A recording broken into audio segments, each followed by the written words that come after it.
Always do it on my own, so I gotta get through it. And the only thing I know is to love what I'm doing. Never give up, never slow, till I finally prove it. Never listen to the no's, I just wanna keep moving. Keep my head up when I act, head up, that's a fact.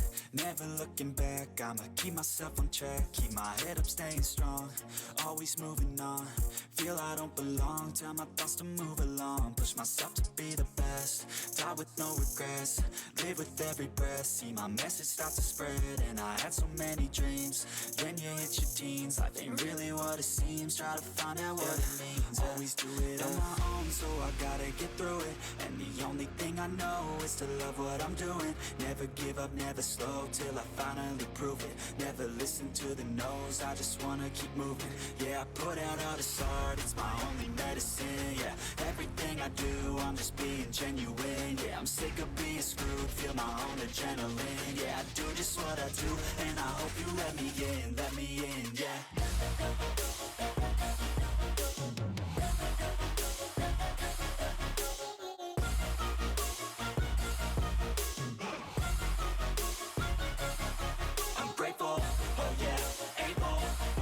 I'm stable, oh yeah, no label, oh yeah, you know me.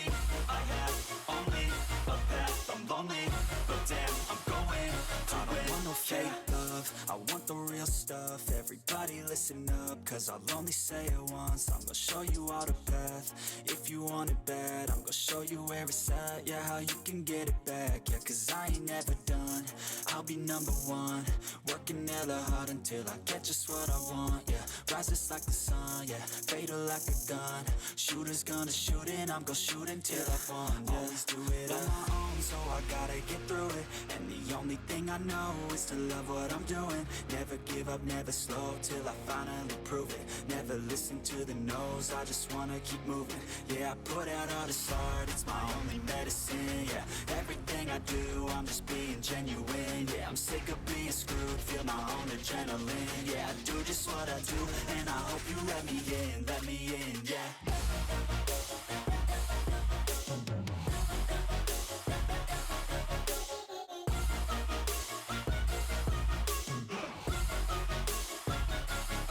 I'm grateful, oh yeah, able, oh yeah, I'm stable, oh yeah, no label, oh yeah, you know me. I have only a path, I'm lonely, but damn, I'm going to win, yeah. I've seen a lot of change, been through a lot of pain. Some things are not the same as they were a year ago, but all will be okay. I move on each and every day. The past is where it stays, way back a year ago. I've changed for the better this time. I thought I would never be fine. I strive just to say I'm alright, and for the first time in a long time I'm alright.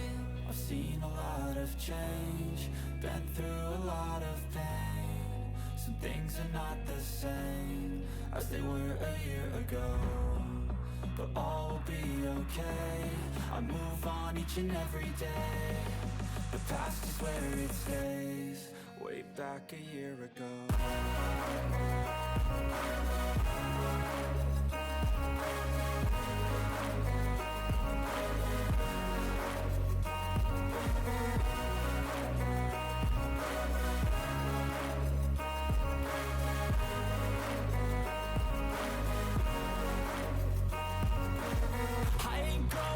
I'm not falling, I'll push all my chips and call all in. I'll bet on myself, you keep stalling. I hear destiny and it's calling. I'll keep my head up high through the downs and lows, and we're all going life. Still nobody knows, but I'ma choose what's right and take what comes and goes. And ain't no one in life holding me back no more.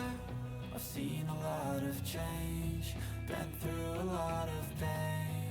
Some things are not the same as they were a year ago, but all will be okay. I move on each and every day. The past is where it stays, way way back a year ago.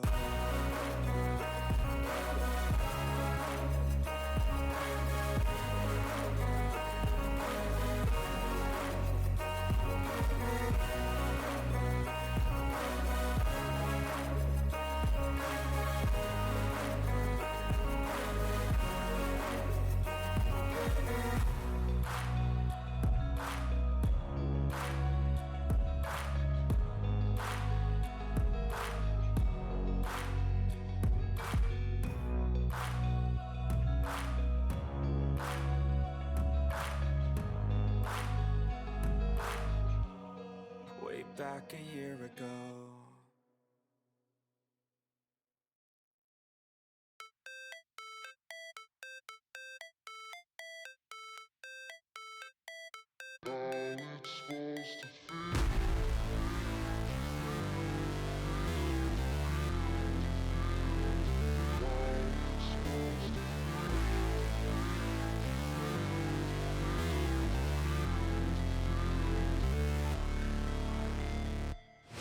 Never break, always fight, never quit, do it right, play the game, win it life, have no shame, there's no time, feel the pain, live the grind, I could change, in my mind, pick a lane, commit and climb, the only way to win at life. I never miss, that's fact, taking big swings, bitch, hand me the bat, put me in the ring, you'll go out in a bag, cause I sing what I mean and I bring it to the mad light. Ain't got time to kill, I got time to feel, I took the red pill, I know life's short so I wanna live real, but how's it supposed to feel?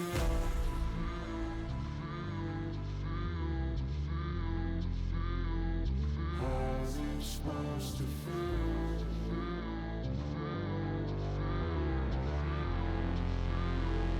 How's it supposed to feel?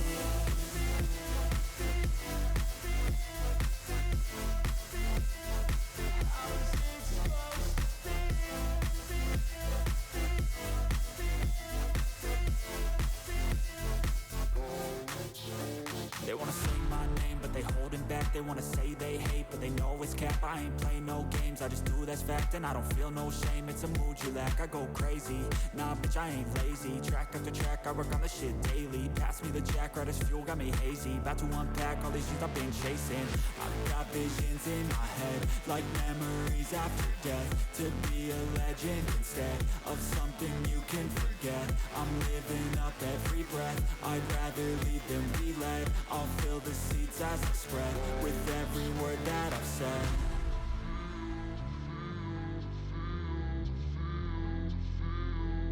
How's it supposed to feel?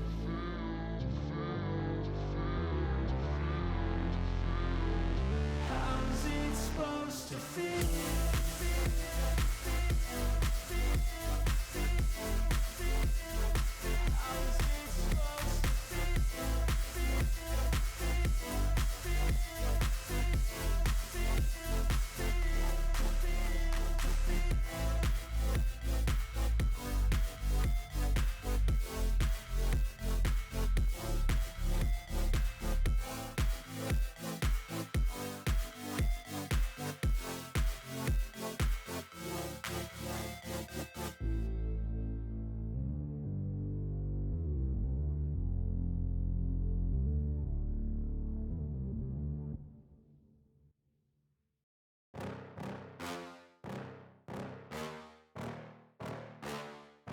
Yeah.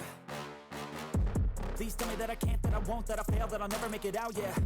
Please tell me all the bad, never good, fill my head full of every single doubt, yeah. Please say any negative thoughts, I pop off when I hear people say I cannot. I get off to the thought of proving everyone wrong, I won't stop to the top, so you better back off and get lost. I'ma stay loud, stay proud, never running out, never heading south. I'll be spreading out, call it word of mouth, can't put me down, I'll be getting loud. You can have it douse, not what I'm about, have your fucking cloud. It be raining now, I keep making sound, go another round, bitch I'm legend bound, can't stop me now.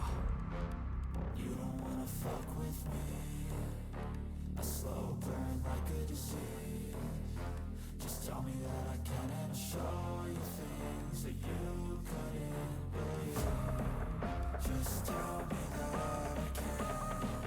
Just tell me that I can. Just tell me that I can. Just tell me that I can.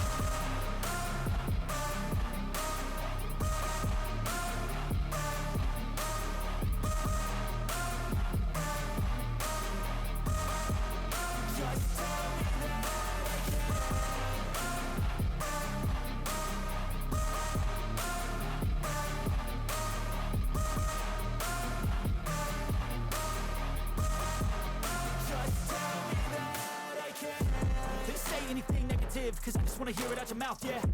Give me fuel, it's a tool that I use to go ahead and run my fucking mouth, yeah. I take shots, I take loss, I make shots, I miss lots. That's how you get big box, you get yachts, you swing lots and pop off a big shot. I ain't done chasing, got big dreams, bigger things, impatient. Who's at the top think they need replacement? Who's at the top think I'm gonna erase that, face it.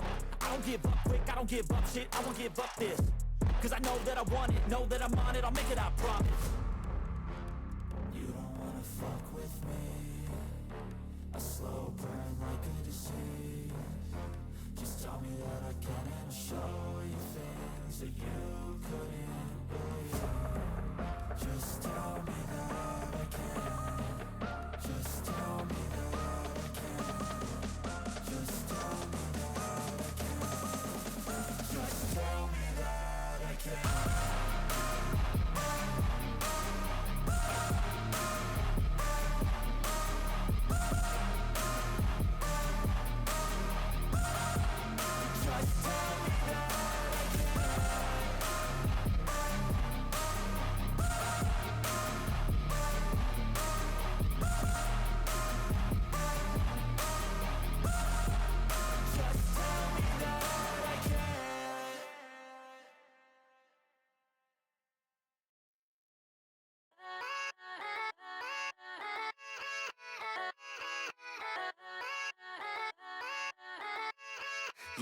Yeah, let's go. I ain't the first with the curse, with the thirst that I wanna be better, not worse, man it hurts. I'm on this earth with my words and I put them all together, insert, cause I wanna have worth. Working hella hard till they put me in the dirt.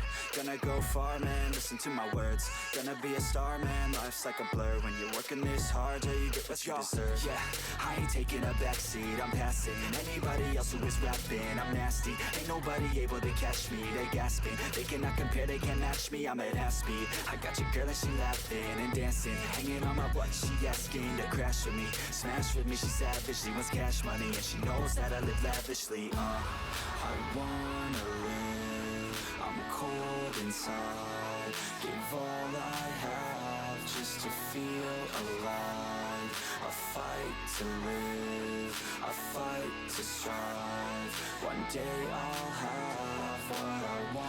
I want the whole world in the palm of my hand, I got a plan, I'm the man, now I'm teaching the game, a veteran, better than anybody else who tests me, I'm ready, looking at my hand and it's steady, I'm trending, ascending and blending, lyrical bending, now I'm spreading and getting my name out now, yeah they hearing me laugh, all the crowds repping the sound, I'm hitting the ground, running, up and coming, ain't nothing, yeah, rookie of the year, I'ma keep it 100, cold-blooded, no budget, from nothing to something, I ain't bluffing, I got a full hand and a full plan, I ain't gonna stop till I'm at the top, man, every single drop got me feeling awesome, I'm about to pop, started from the bottom, yeah, I wanna live, I'm cold inside, give all I have just to feel alive, I fight to live, I fight to strive, one day I'll have what I want in life.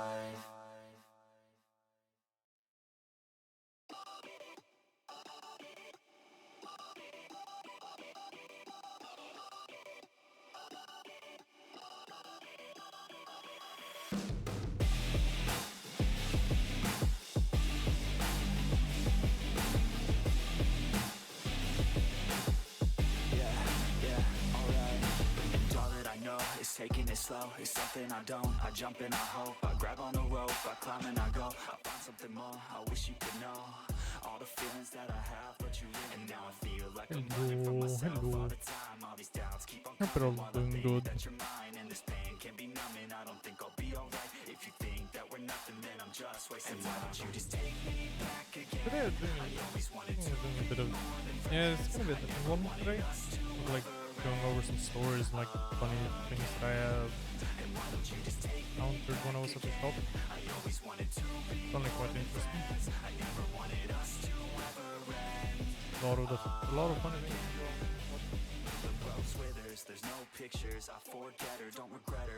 And of course I have first taken from there. Hello Shadow. What do you mean, what am I saying? What? What? Do you not hear me? Huh? What? Just music?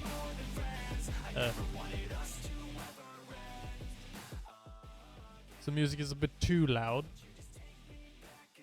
How about now? Better now?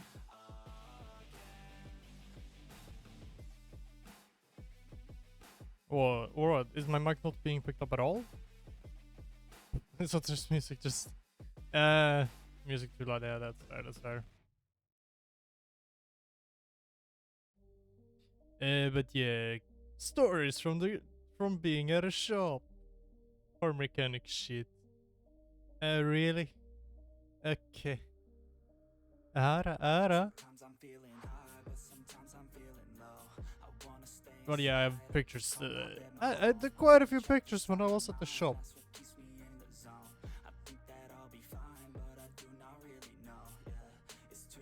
Some funny, some to show something, or some to just be like, yeah, this fucking happened.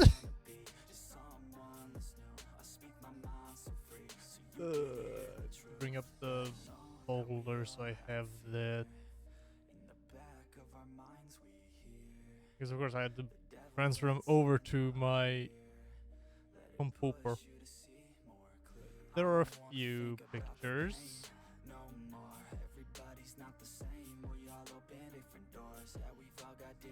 to go through. I'm just trying to figure out how to best do this whole thing. Of course, this has just been my experience when I was at the shop for a few weeks. Wait, let's see. First,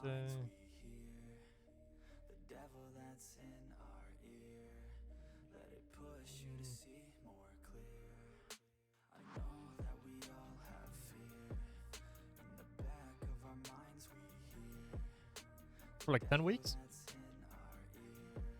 And yeah, it was quite a while at the shop actually.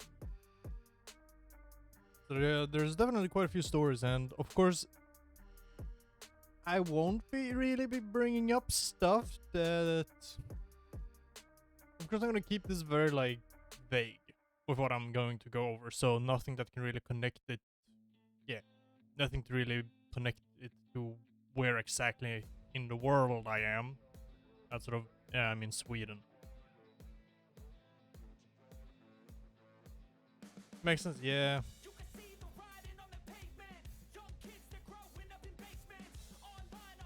Figure out how I'm.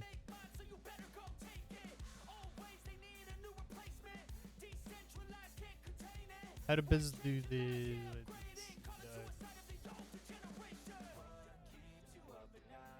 Move myself over. Over everything? Yeah, this might be good. Need to add a. We do image source.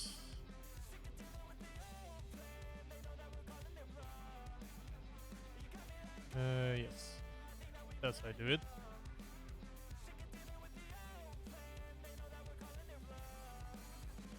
So what's the start with? I mean, I guess we can start with like some light things from when I was at. That's fine.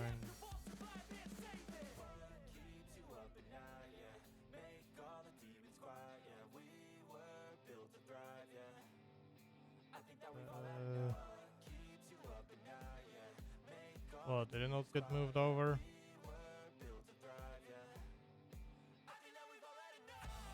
Come on.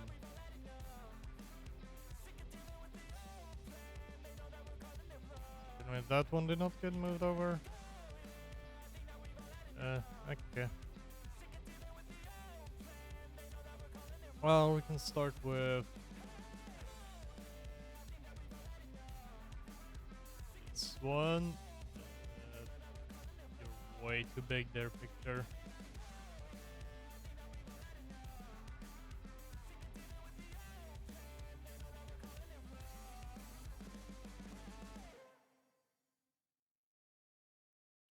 Probably too big.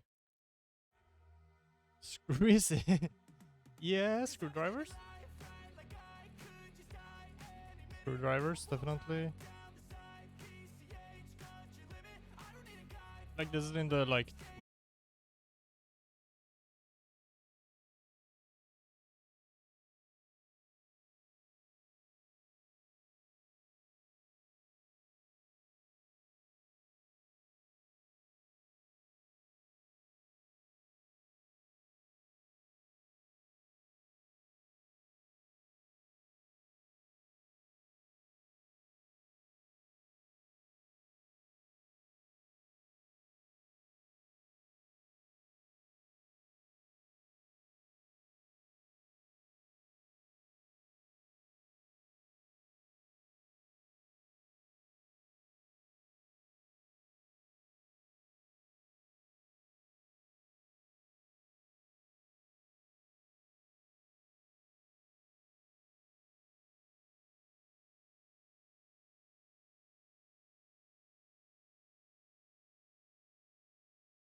Did you hit the wrong button? Did you hit the wrong button? Good old classic misclicks. Yeah, they have.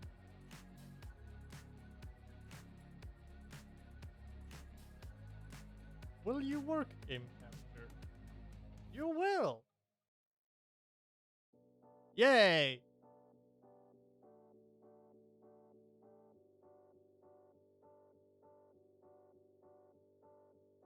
Haha, now I have some more tools at my disposal.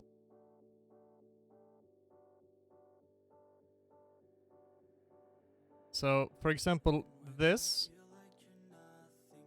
and this. How come what? I booted up Photoshop. Thank you for the sub, Ghetto. Welcome in. Hope you like the emotes. The good old. There is the good old frosty one that I like. We have a frying pan. Look at yourself first. Special thing. Honestly, I don't fucking know. I'm not too sure how that whole system actually works. That's a good question.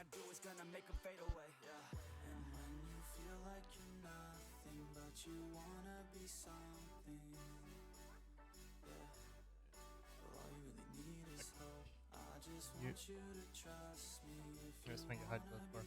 So these two screwdrivers, who knows indeed, who knows indeed. So these two screwdrivers are made for like clamps for like hoses and stuff. So they are bendable.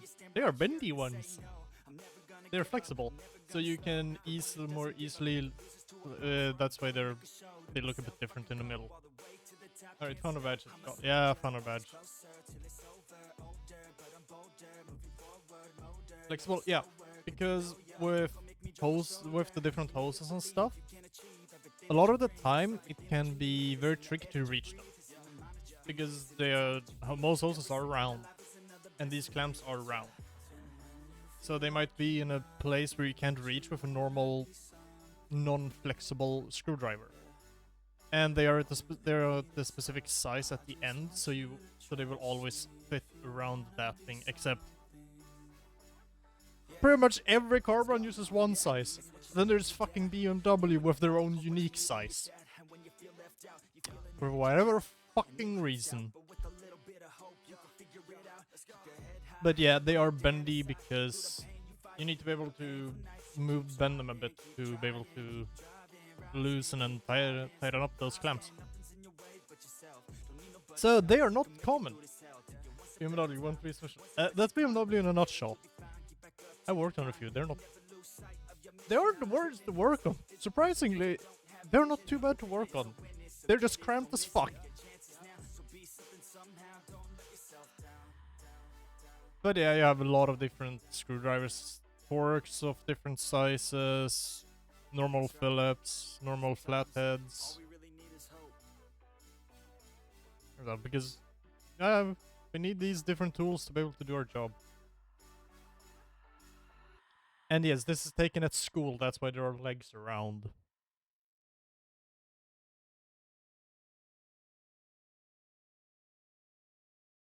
Then we have, for example, this drawer. He said about the Newcomer this work on Oral Dutch. Oh, no, not the French. No.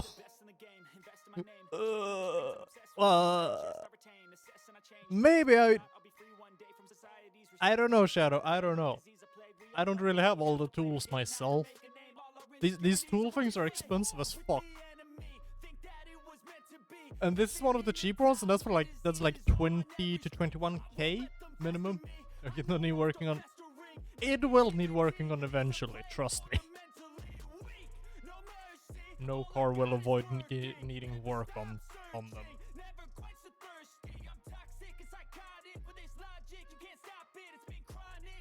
But the toolbox that the mechanic I tagged along with a lot at the shop had, that thing was worth like between 40 and 50k. These toolboxes with all the tools, they ain't cheap. Luckily, as a mechanic in Sweden, you don't need to buy. You don't need to pay for your own toolbox. The shop will provide one for you to use at the shop. So everyone technically has their own toolboxes, except it's not yours, as in you own it. It's the shop owns it, and it's yours to use as long as you work at the shop. And I can also That's good. That's good. It should not be on the road anyway.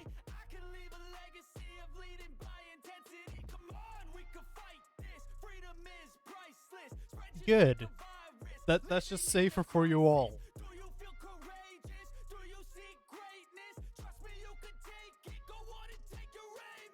What we are doing? You're nice. Yeah. They're alright. Cars for being very cheap. I'm not a fan of them. I'm not a fan of any car brand that... I'm not really a fan of most of the things when it comes to cars that come from France. They break way too often and easily.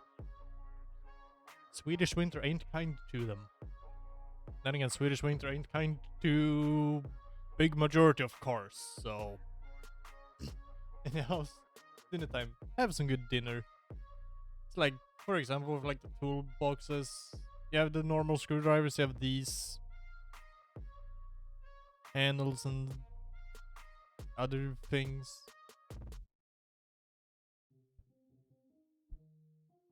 With all the different like attachments, like the I don't know what these are called in English. Yeah, let's go. I'ma make a couple stacks, do exactly what I want to. Sure need our tools. Tracks, get a lady that I'm drawn to. And then they scale up in size. Like these are definitely bigger. These are bigger than the previous ones. And these are the most commonly used ones as well.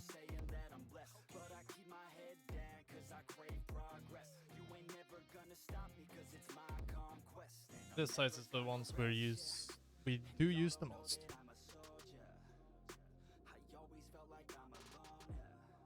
Because they're big enough in size that we can get enough force to loosen most the bolts and screws, but also not so big that we can't use them in most scenarios. Sometimes we use these smaller ones. These smaller ones. Sometimes we use them.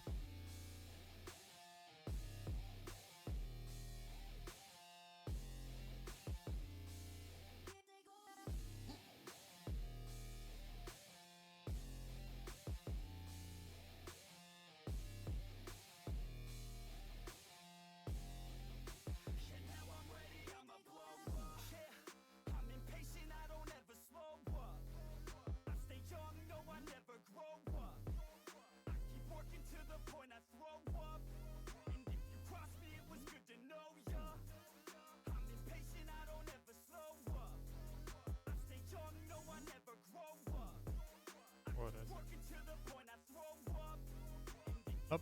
Okay. Good. Yeah. Oh yeah. Yeah.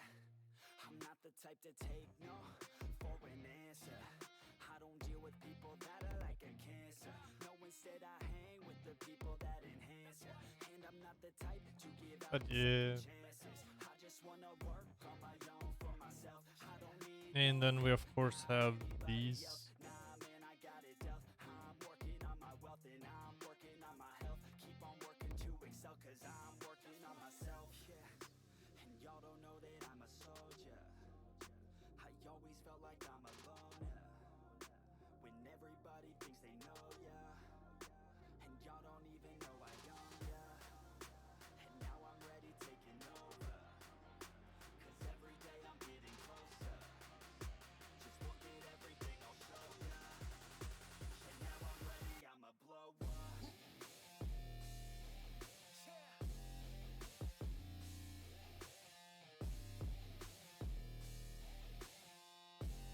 So yeah, and then we have these ones. These have the ratchet. Ah yes, I remember. These are ratchets. Very nice to use. Makes it a lot easier to get. And these are ratcheted. On this side, these are no, these are ratcheted. Those are not ratchets. And then there's these in the middle that you can move around a lot more, so you have more maneuverability to reach the different balls. And we can take these, put them together and just get a longer handle as well, which is nice.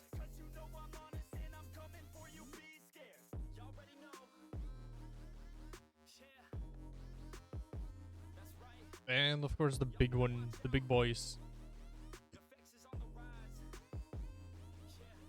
These are not the most commonly used ones, because they're so big. But when you need that extra force that you get from having these bigger, longer ones, they are so nice to have, especially for bigger bolts and everything. So we can have these bigger.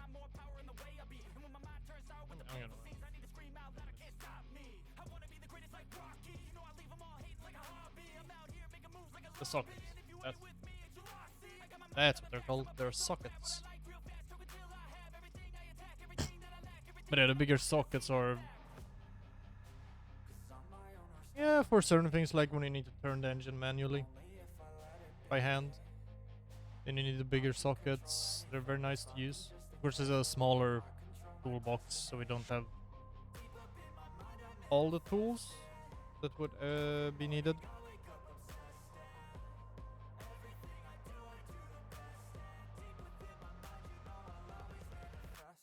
We also have the drawer for like the different what pongs? Yeah.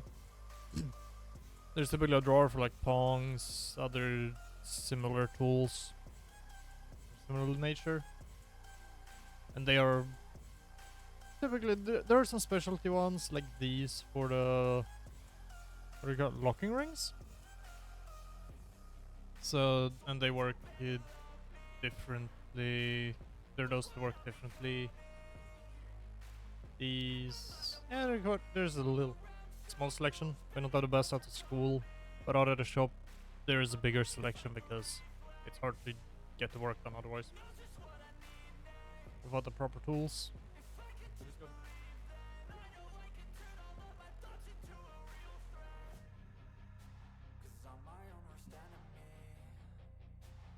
Yeah, and another like these are so you can you hit them with a hammer on the metal side of the back, and that will turn them so you get more force to loosen up some screws that are stuck.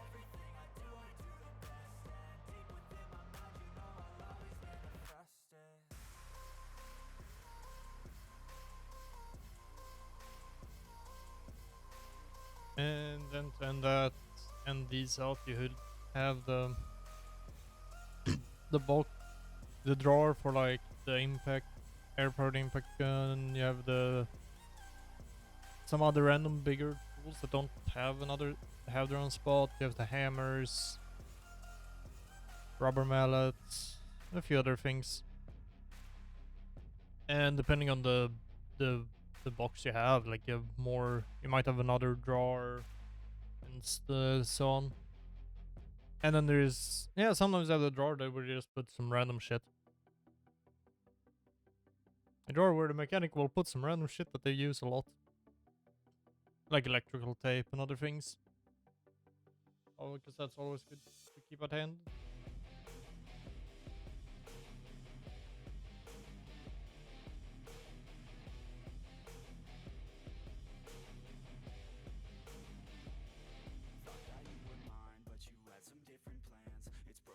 Like another important thing is having pair of shoes,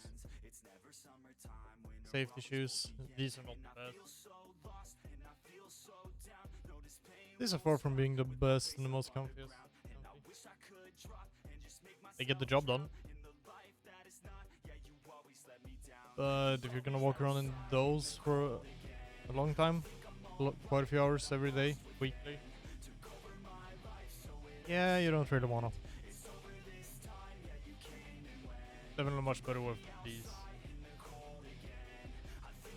These are much comfier and much better. Yeah, comfier, nice. You don't have any. You don't have shoelaces.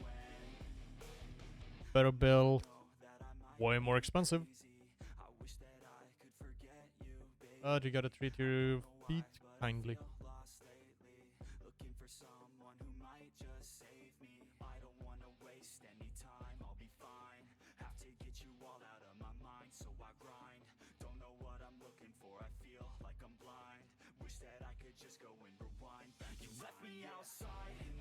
So yeah, that's like some of the like lighter gears. Not really any funny stories, but like an interesting thing to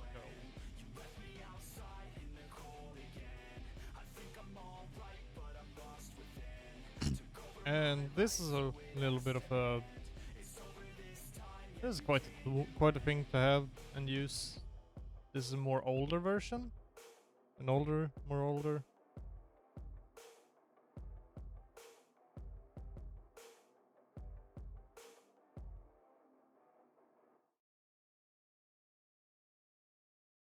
This is definitely on the older side, but it's a great tool. There's was like, yeah, gas powered, so you can heat up metal. It's sometimes some bolts and screws and stuff rust together. The only way to loosen them up is heat them up first. That also works to literally cut a hole in stuff. But that's something you need to learn how to use. We have not learned that. Like these two. Yeah, you twist them and you can control the power of stuff. The control the power of the flame for cutting. Not something you mess around with.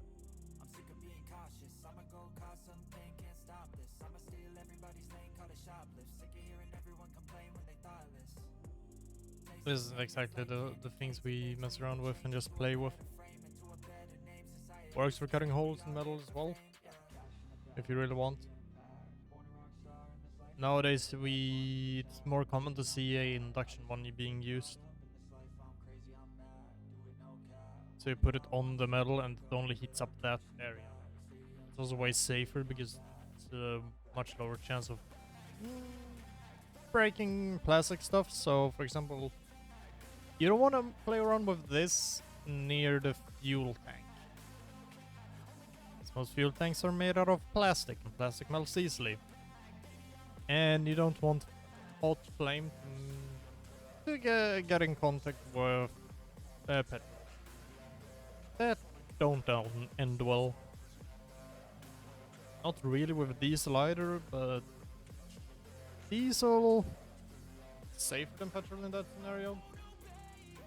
Because the chance of the diesel actually being ignited by the flame is so low. That's not typically how the diesel engines work.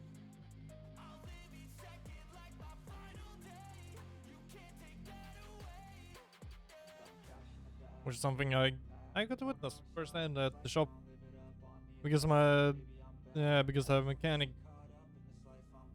took a sample of some fuel because when we were trying to look over a minivan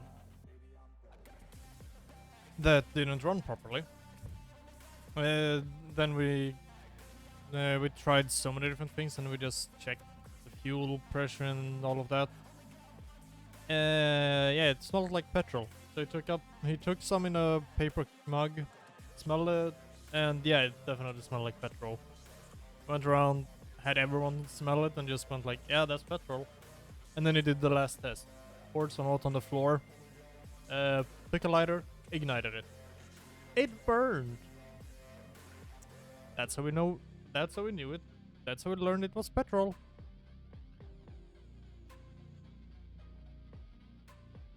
The petrol test. Take some fuel if you're not sure. Pour some on the floor and make sure it won't catch on fire. Anything else. Ignite it. It works. It's not the smartest thing to do, but that's how you can test if it's petrol or diesel. Because the diesel won't really ignite from it.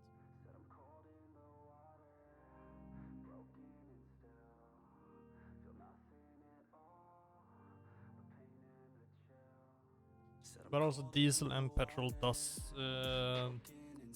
yeah, they don't smell the same. So that's a different way you can check, depending on which. The funny thing with that minivan was that it ran surprisingly good, considering that someone had filled it up with petrol instead of diesel. It worked, it ran. It was almost like, yeah, what's even wrong with it? Until we realized that, and it was just sit there and just empty out the fuel tank. Which took a while. Sitting and having to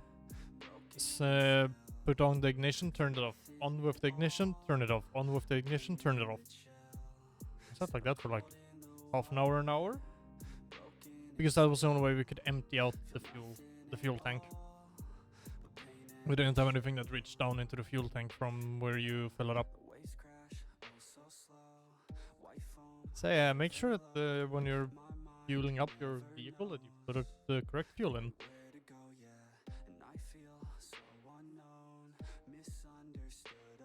Because they most won't even run on the wrong fuel.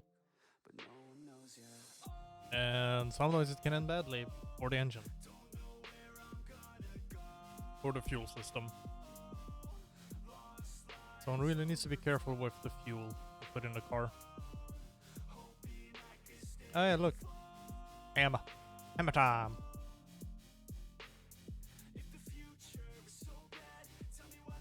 Oh yeah, was this? Yeah, this was the car where me and the class... Yeah, this is when me and the classmate worked on a car and we fixed up the...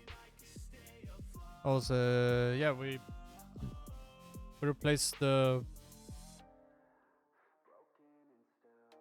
springs. Because the springs were... One of the springs had snap. Had it decided it didn't need to be the height it was supposed to be anymore.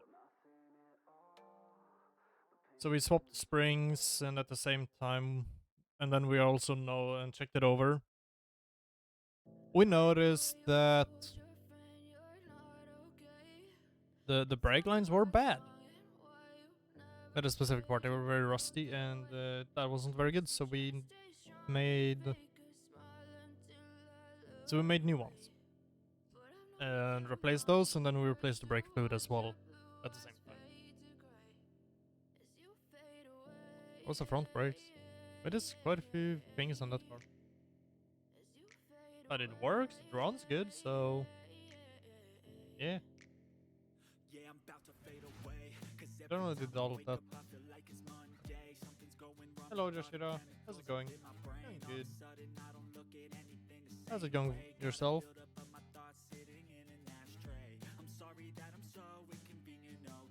And also welcome in. Hope you enjoyed some of the funny, wonky stories.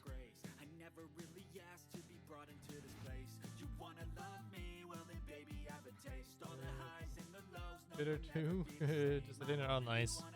I've had some good dinner. Sadly, I don't have any pictures from when we replaced the brake lights or the springs, but one of the springs was definitely not the correct height. I think where we stay. Ooh, that's some good stuff.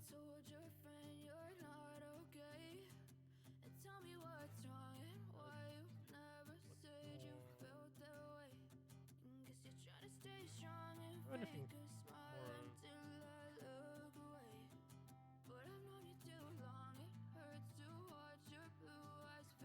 Yeah, we can do some. We can do this. Here's the picture.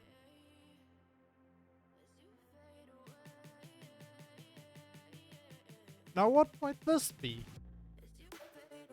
If you had to guess.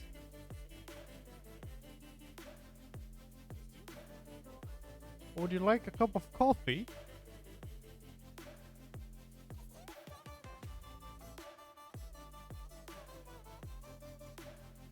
Oil or coffee, yeah. Which one do you think it is? I know exactly which it is.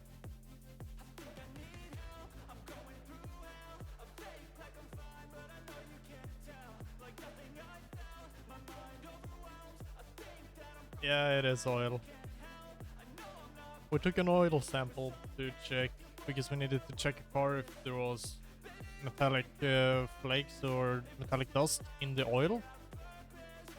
Because if it was, that's not a good sign for the engine. Well, the oil was clean. Just old.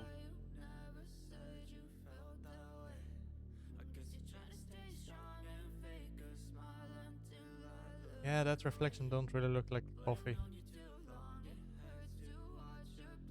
This is something you can do when you're a mechanic. Sometimes you just gotta have some fun with it all. Take a picture, post it as a meme with people. Go like, what is it? Do you want a cup of coffee? And see if people fall for it or not.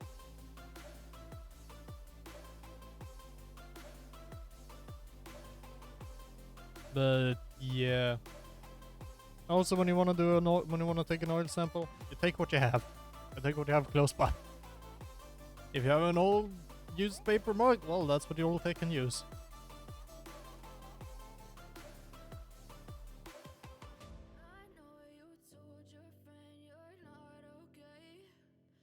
We also have this nice nice looking fuel filter.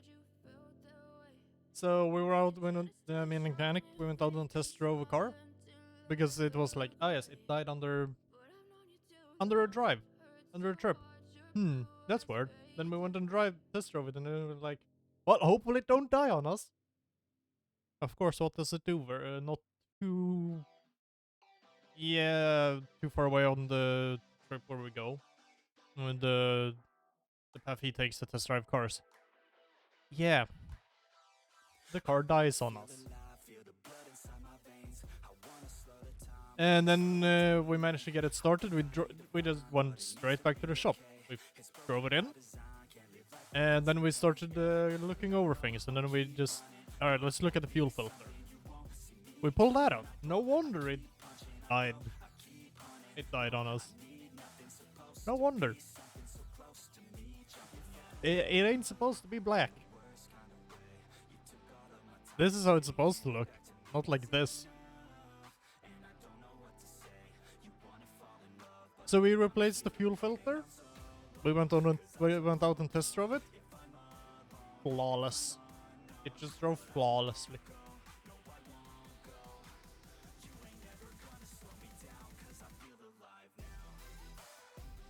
Also, I do actually wonder what would cause the fuel filter to be burnt like that. Good question.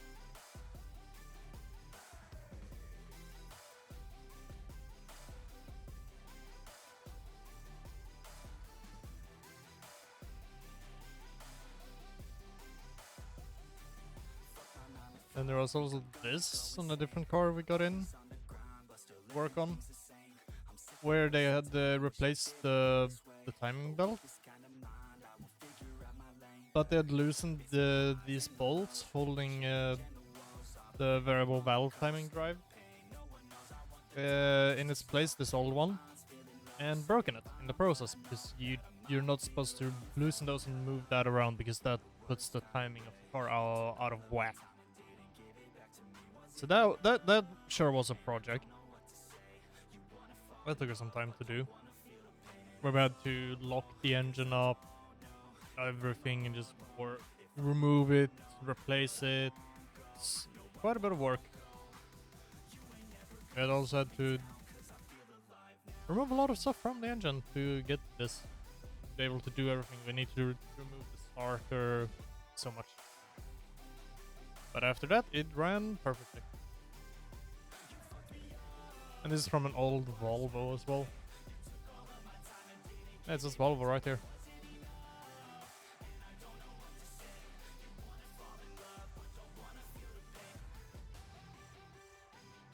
Hard to read, but it says Volvo.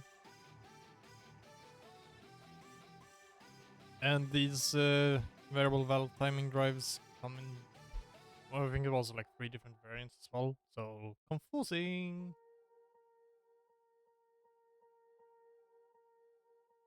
Swear I won't forget this, why do I regret this? In my mind reckless, thoughts are feeling endless. Sitting up, I'm breathless, anxiety's infectious. I feel so defenseless, betrayed and embarrassed. I hate being There we go, the engine. I hate being broken. I feel like an ocean filled up with emotion. Anger ain't a potion, rub it on like lotion. I can feel Right here is where it sits. Underneath here like that, and yeah, this is not something you don't mess with the timing of the engine. It's happening poorly. Luckily, this is an old Volvo engine and it survived.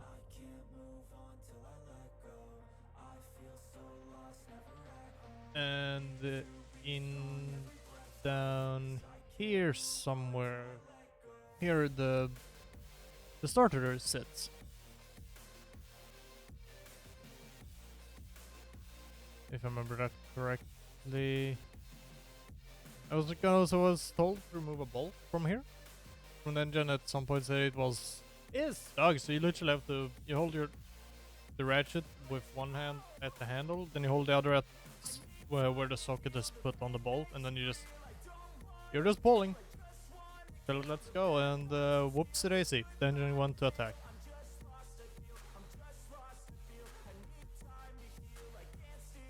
It's definitely a question where you need to get used to just Well, you will end up hurting yourself on accident a few times, every now and then, and here and there. It's part of the job.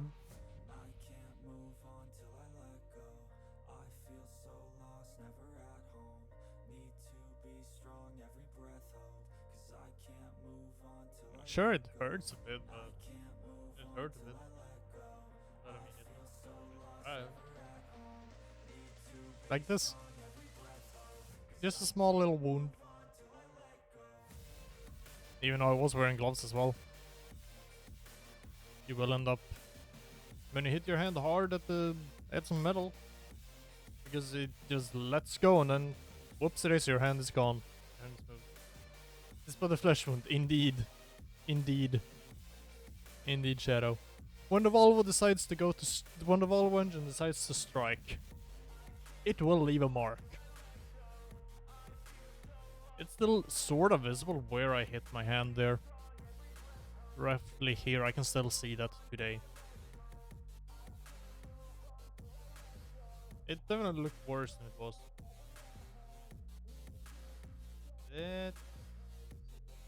Move.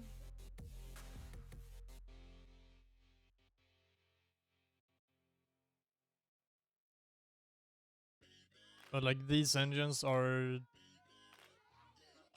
these are this is one of the really good Volvo engines that they made. You just need to be a little bit careful and make sure that you just need to take care of it, and this engine will run for a long time to come, which is nice. And this is the valuable valve timing drive that we swapped.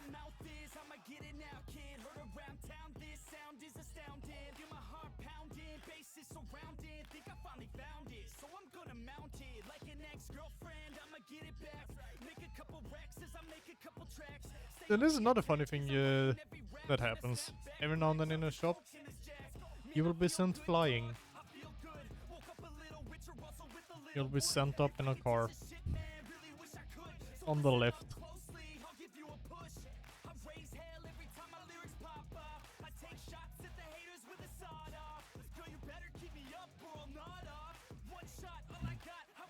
Because there are some things you need to do on a car, like when you're working on it, to checking the what caused this issue. Yeah, one needs to be sitting in the car and try stuff, and the other one needs to be under the car. Then you just sit in the car, and then you're sent up. You don't have much to choose there.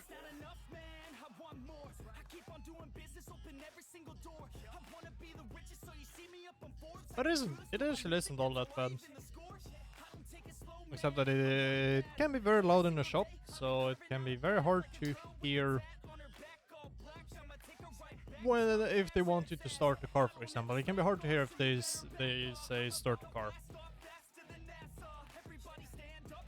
That's like the main drawback with it. But it ain't too bad.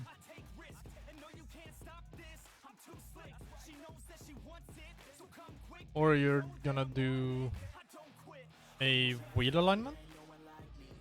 Yeah, sometimes it's better to, because you can't use the tools that they have. You can't really use them accurately to keep the steering wheel straight when you're doing it. So sometimes one just needs to sit in the car while you're doing the wheel alignment. So you go in, go sit in the car, put permanently on brake, and then you're just holding the steering wheel fully still. They just send you up in the air, go underneath and do the wheel alignment. And after that's done, well, when everything is done with that, they just lower it down and then you're free to go out of the car. But like that's like 2 meters up in the air as well. And what's visible here is that when I first saw this thing that's floating here, and there's a part of it behind there, I actually thought it was a speaker system first time I saw it, but no, it's using like laser, maybe it is, to read these that are put in a specific order on they're supposed to go on specific wheels of the car. So it just reads the dots with the lasers when they're sitting on the wheel. On the wheel, so and then it shows how you need to adjust the wheels to get the alignment to be correct. Which is almost like quite a thing. And underneath there, that's when you will wanna have one of these induction heaters, for example. So you can heat up the bolts so you can loosen them and adjust the wheels. So yeah, I was definitely sent up in a car on the lift quite a few times. So that was quite fun.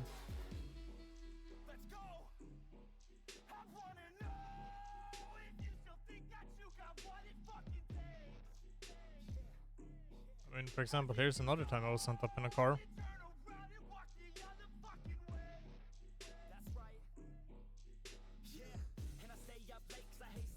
For doing a different thing.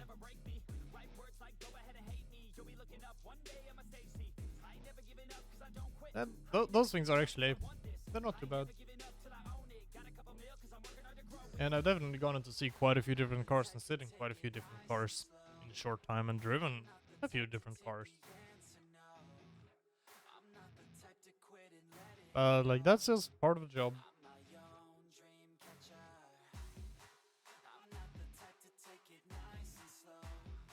For example, a different one. Let's do this.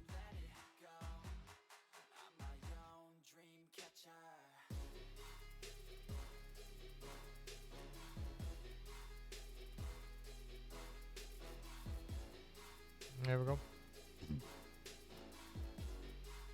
For example, like, I don't remember exactly what this came in for that we needed to do. It was something, and then they also wanted us to install something so that they could, yeah, a battery charger. Oh yeah, no, now I remember. Right up in here, they have a small little. Volvo put a small little battery. That is for the start-stop system. And that was bad, so we needed to replace it. And Volvo were smart when they did it, so they put it in a very easy to access spot. Some other brands, primarily the Volkswagen Group cars, they are not easy to get to most of the time. Even though, and that's also something I did notice, and that was an interesting thing, is how the different brands and companies literally constructed the cars. A lot of them, when it was cramped, it could be a living hell to reach, to get to the stuff. Meanwhile, on Volvo, most of the time it wasn't too bad, because it was just well thought out where they placed stuff. They made it pretty mechanical friendly. So that was actually quite nice when we were working on Volvos. Just the big difference of like the Volvos were pretty easy to work on. Most things were very easy to access. There was one car where we swapped the starter. I think it was, or we removed the starter for something. And then getting the starter out was a pain. Pushing it back in was also a pain because there were so many hoses and wiring and stuff in the way. So it was a challenge to get it in and out. But outside of that, it wasn't too bad on it. And now it's not on this exact car. There was a different car that got in, where the mechanic we needed to check something on the car to reach it. So the mechanic jumps up and lays down with his head around here. He has his upper body here-ish, one leg hanging down here, And then he just says just like, oh, all right, send me up. Because while he was looking at something on the top of the engine, I needed to look at something on the bottom side. That was quite something to see, but like, you gotta do what you gotta do. Get the job done.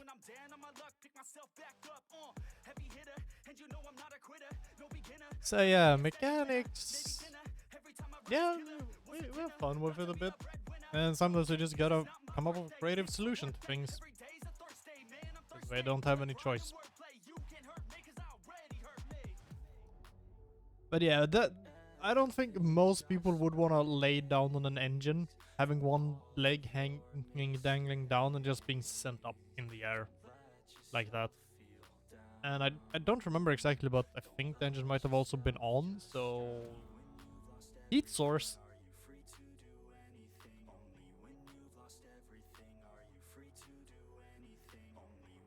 Which is not a thing that just happens. But yeah, I definitely saw a lot of different things like that that I would have never thought about doing. It's actually very interesting.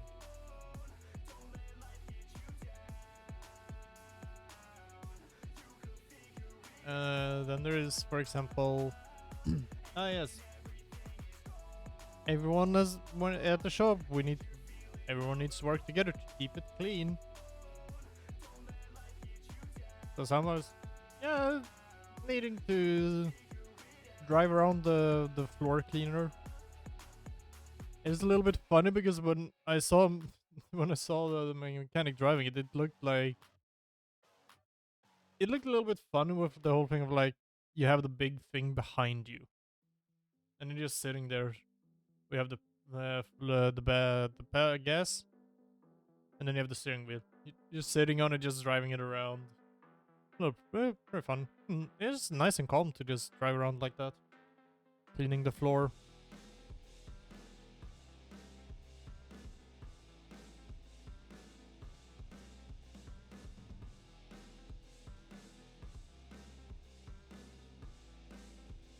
And it was a pretty big one, and it's electric as well. And it worked good. It was nice. Much nicer than the one that they have at school in the shop that you are pushing around. Or just much nicer to just sit down and just drive it around. Also always. And for the a lot of the time I did work and always wear gloves on me in the shop just to keep my hands as clean as possible. The less I need to use the heavy duty soap, the better. I don't dry out my hands as much. Just a little bit nice instead of always having to have like skin cream around for my hands to keep sure that they're moisturized. And another thing, yeah, it's quite common to use plastic gloves a lot in the shop, but yeah, you don't wanna get oil and fuel on your hands. It's not nice. It's not pleasant. Especially if you happen to have a wound on your hand, you don't want oil on your hand. Oil and wounds, they don't mix. Especially not engine oil.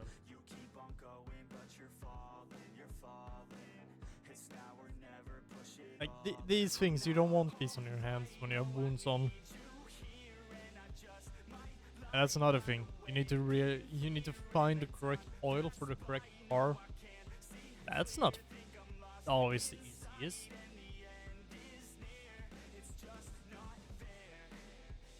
And this isn't the most trustworthy thing either. That I got to learn. It may say long life. The brands might want to say that it's long life. It really isn't. Like some dealers or manufacturers says that this fluid is lifetime fluid. It really isn't. It's like, and that's something that apparently people don't people aren't really aware of and trust what the dealers say, and well, the cars end up breaking down because they didn't replace fluids and stuff. And with the engine oil, you want to replace it. You need to replace it regularly, otherwise you will most likely end up ruining your engine. If you're lucky, nothing serious. If you're unlucky, well, bye engine.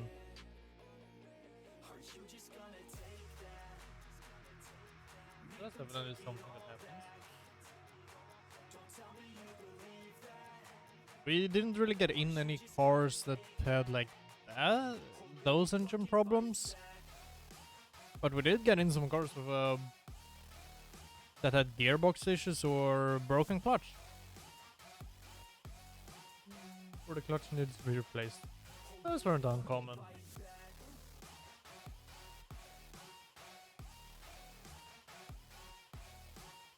And this was this is what I was told to do by the shop chief. Yeah. To replace this high pressure fuel pump. Because we were literally trying everything to see what if we could fix this car. If it had a specific issue, it came in pretty early on from when I got there. When I was done, and that was like 10 weeks. It was, as far as I know, yeah, it wasn't fixed. And as far as I know, it still isn't fixed, so I don't know.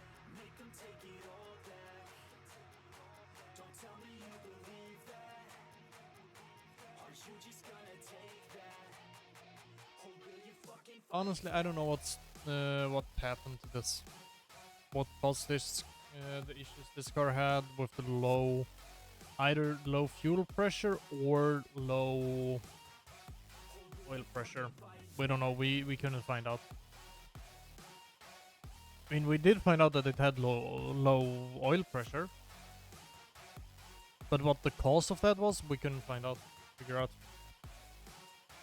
Like, we worked on this quite a bit, but we couldn't realize. And this is not a Renault, this is a Dacia Duster. Very easy to access this high pressure fuel pump.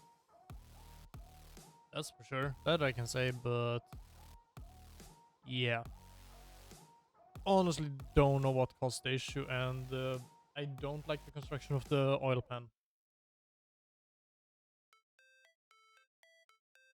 But also, this was an underside of the... Which one was it? The old? Yeah, the old fuel pump. High pressure fuel pump.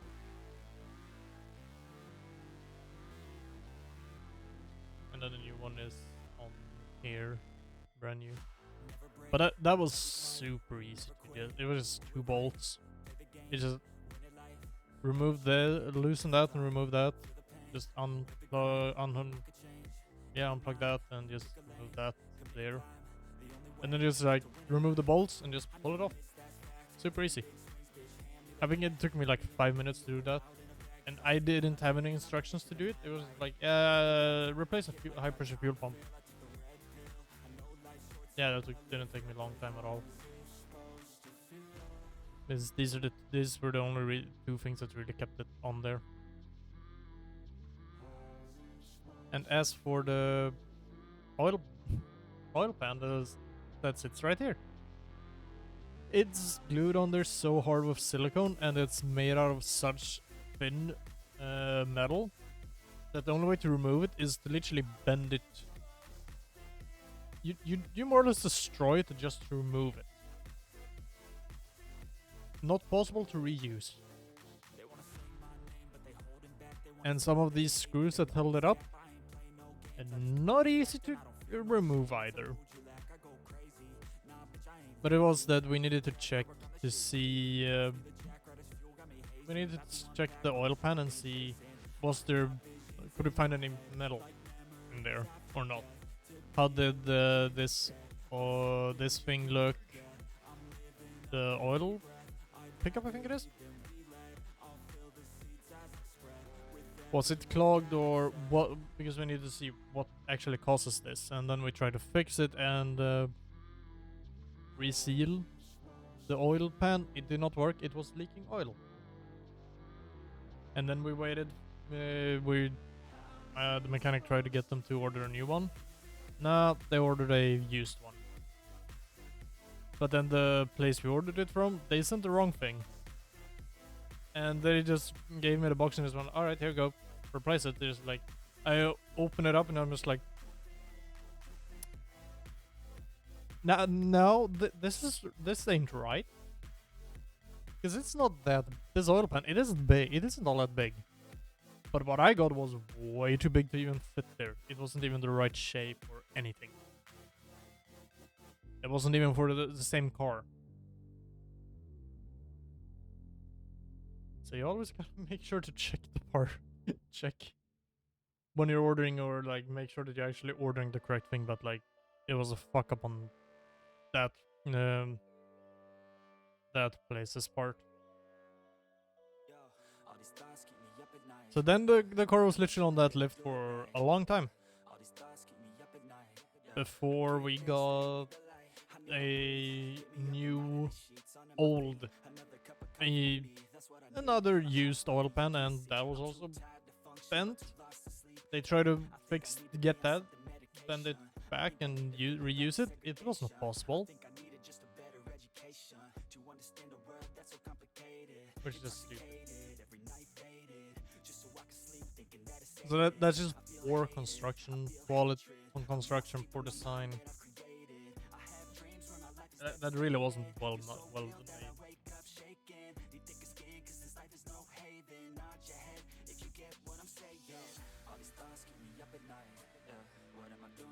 I mean, this is not a fun one. This is not, and I don't really mean fun one because this is not a fun car to work on.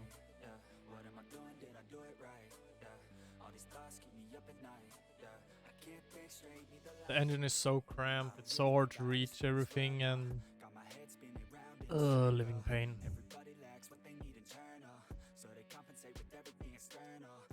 So over-constructed in a bad way. Poor use of the space.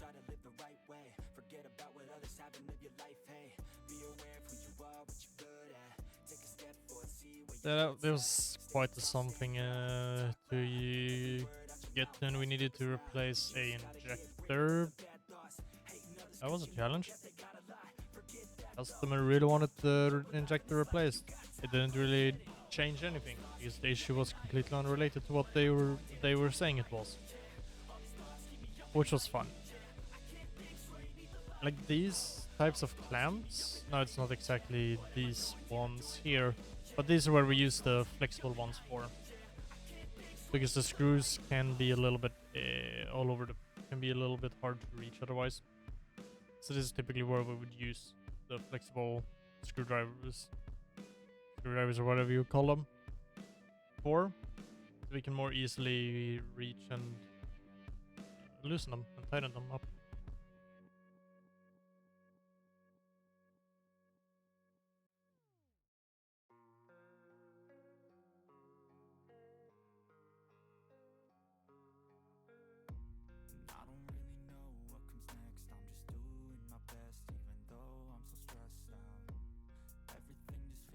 Yes, we can go for this funny picture. Just a little tiny car. Tiny car. Ah yeah, fuel tank that we removed. Ah yeah, the fuel tank that we removed from a car. And there's a welding machine. Yeah, there are some welders. You see weld stuff together. AC machine. Soap.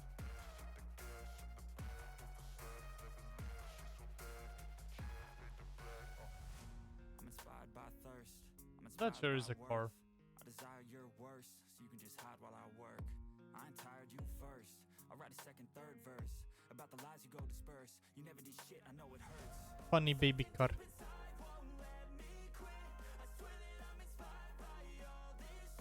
The funny baby cat. The Reliant Robin or whatever it was called. This thing, sitting in this, you really feel like a giant.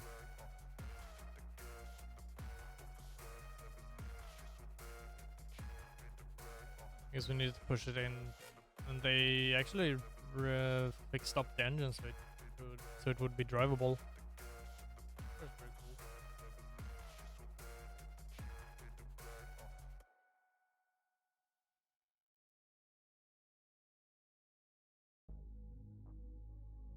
Also, here's that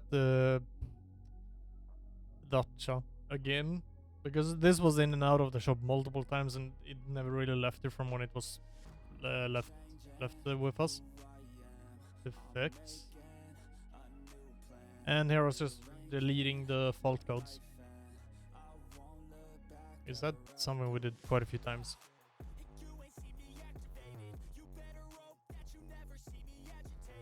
And this is also how you can figure how you know that it's a very basic car.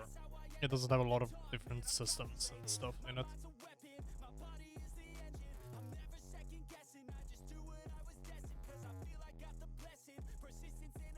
And I still don't know what the hell is wrong with this car. We tried so many different things, and it was. We put it on the windshield. We put an external oil pressure gauge so we could check it manually, because we couldn't check it through the computer, which was fun.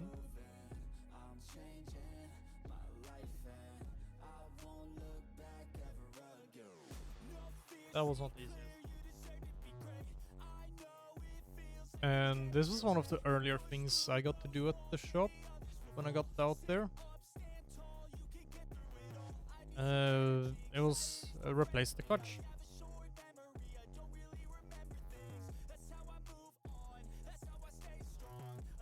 So yeah, there were quite a few things that needed to come off the car, like transmission, uttrappningslagrins.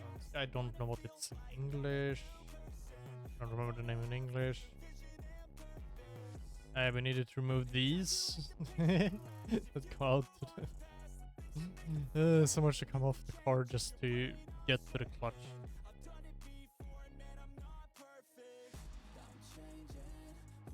It was quite a job, but it wasn't too difficult. But this was also a much easier car, and that's why we got to do it. I got to do it here because it was an easier car, so it was easier to do.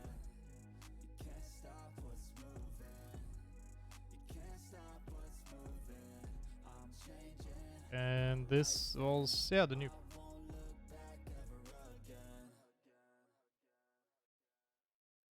And that's something that was, when you're working on a clutch, you wear gloves. You don't want this on your hands.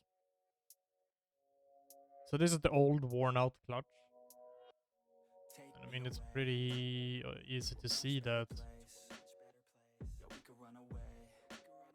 Yeah, this one is worn out. Brand new, worn out. Brand new, worn out.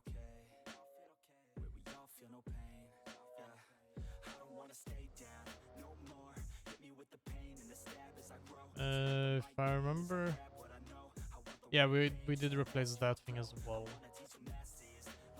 while we were doing it, if I remember it correctly.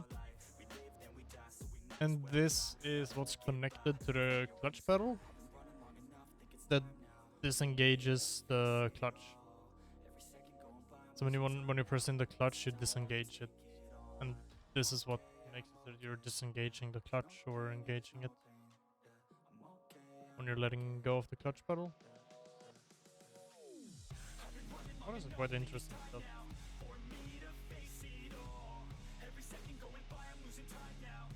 Yes, here's a funny one. This is what I took because they sent me on a long test drive of a car. Ended up being it took me upwards of like 3 hours to test drive the car. And this is that same one where we replaced an injector and so on.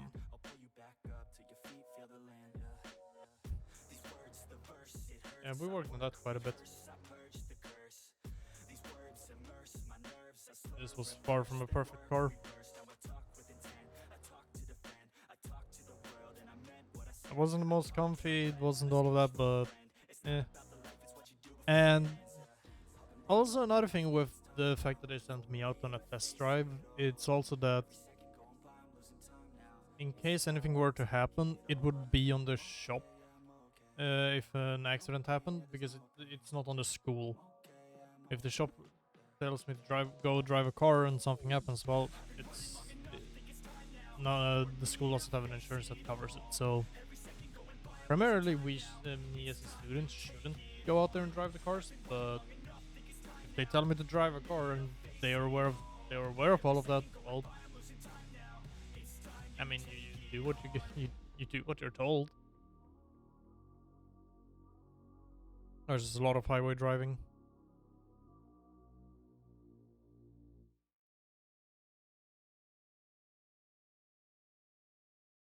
And because they also wanted to, of course, they also told me to, like, guys, write down what it is let us know what it is you're noticing from the drive of the car. And I couldn't really notice anything special that would really be a cause for concern,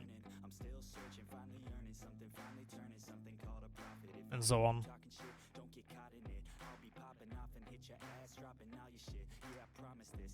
So that was something. And then later, after we had replaced the injector and so on, and we went on a test drive of it, the mechanic asked me, "Oh yes, is this what you noticed when you were driving?" And I was like, "Yes." He's just like, oh, "That's not the engine. That's connected to like a wheel." It was completely unrelated. Because they came in and literally said exactly what was wrong with the car and so on. We didn't really do a proper check of the car and see, okay, what might it be what might it be? Because we were only looking at the injectors, checking that. So that was something. The experience, and I mean, that's just how it is sometimes with work.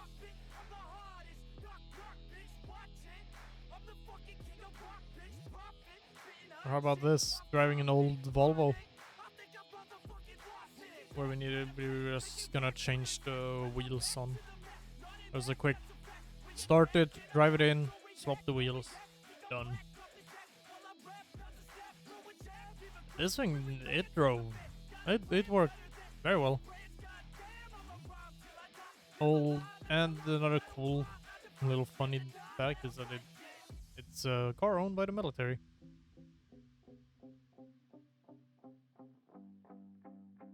Which was definitely something I saw quite a bit. Military cars. And these are more of the civilian cars, and the military doesn't have normal registration plates. Normal plates on the cars. They have custom ones.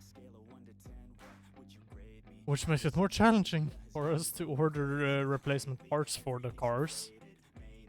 Because normally it's done via the reg plate of the car. But nope. It's a different method for these.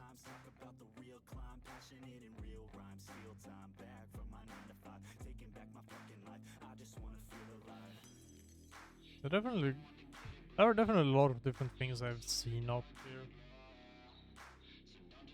at the shop, and it's definitely more fun to be in the shop and like experience it.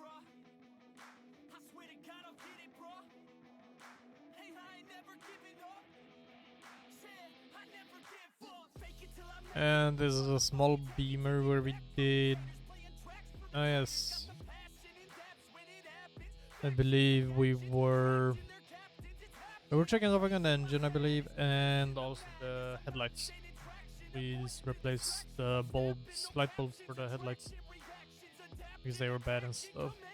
Like the more simple things. And I believe it was this car where we had a accident happen in the shop. Where we were removed.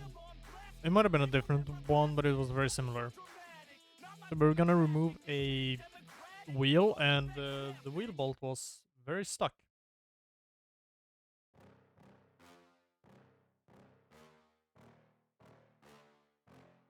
So we put one of these onto the bolt. I mean, yeah, these are like the more would it be power sockets in English? I'm not too sure about the translation. Or like more heavy duty socket. So because we use those with the impact, because the other ones do break. Epic, hello, Ed.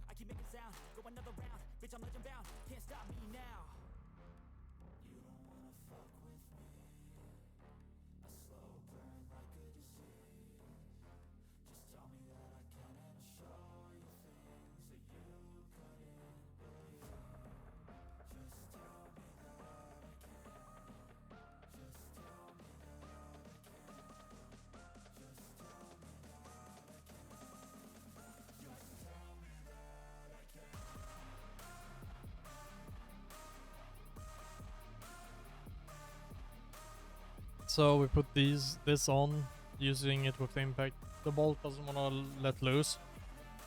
So the mechanic takes it. He just lets it sit there on the bolt. Brings up the big metal hammer, like a small sledgehammer, I guess it. What is it? We call it in the shop. We call it a hand sledgehammer. In Swedish, handslägga. And he charges up. He charges it up. And just full force sends it onto the socket. Yeah, 1 second it's on the bolt. The next second it's laying on the floor after have caused this. It was bye-bye window.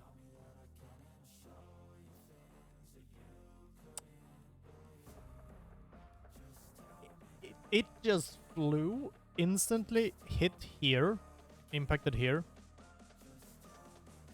Very funny that it's actually visible where it hit. And shattered the entire window. And here's the beamer. There was this front tire, and this car was also all the way up, raised up on the lift, because me and the mechanic that I usually, the one I more or less had as a teacher when I was at that shop, we were replacing the thermostat housing in the front. So we had disassembled the entire front of the car just to get to it, and we needed to remove the starter. We needed to remove so much shit. Oh, I'm gonna show that. But this day, yeah, that mechanic he was not at the shop. He was somewhere else. He was removing some teeth, I think it was that day. So I walked with a different mechanic. And this happened. So after that, it was just like, yeah, tell the shop chief what happened. Whoops, shit happened. Could have been a lot worse than that, though. And then it was just, well, time to clean up the floor because there was so much shattered glass on the floor.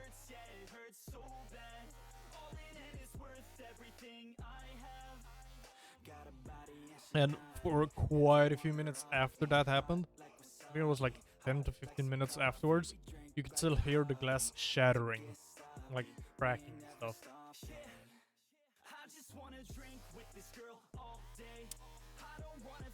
The lucky thing is that socket didn't hit anyone. You just smashed a window. That's the lucky thing.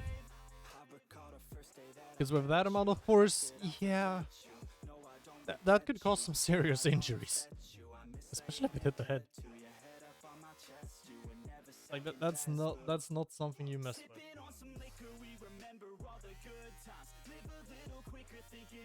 Definitely something you gotta be careful with in the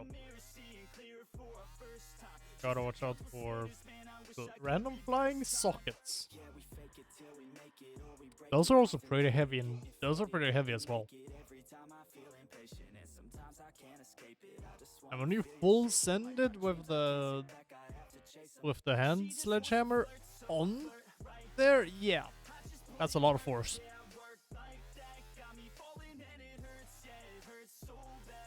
Especially because the wheel bolt was stuck, but in the end, I mean, we got the wheel bolt off, so there was that. Let's see, where do I have that?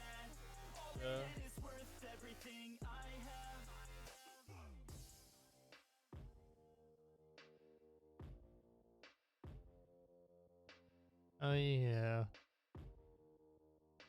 Yeah, I'm pretty sure that this is from that one. Yep. I'm pretty sure that this is from the same one where we disassembled the entire front. Had to remove the radiators. This is like a leak from the AC system.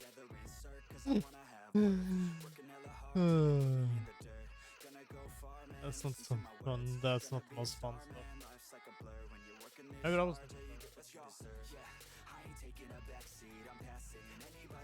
But yeah, here's the radiator. We were flushing it out, flushing it clean of the coolant, glycol. So yeah, just like take some water, shove it in one hole, and just full send the water. After a little bit of time, it just starts flushing out of this hole.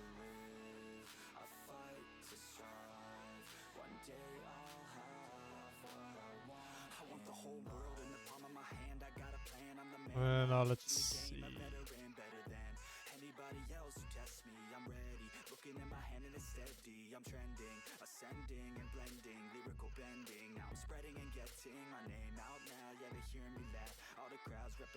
And here's this one where we removed this thermostat housing.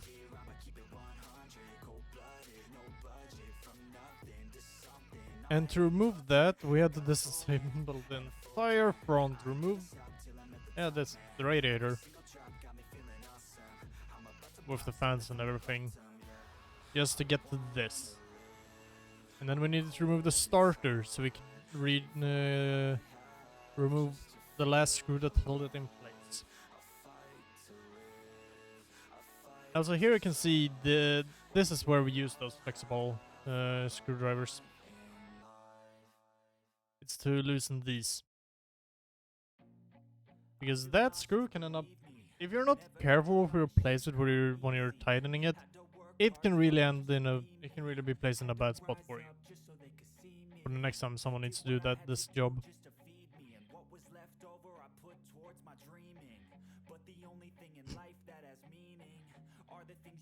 And this was definitely a big job. It took us like 2 days to get this done.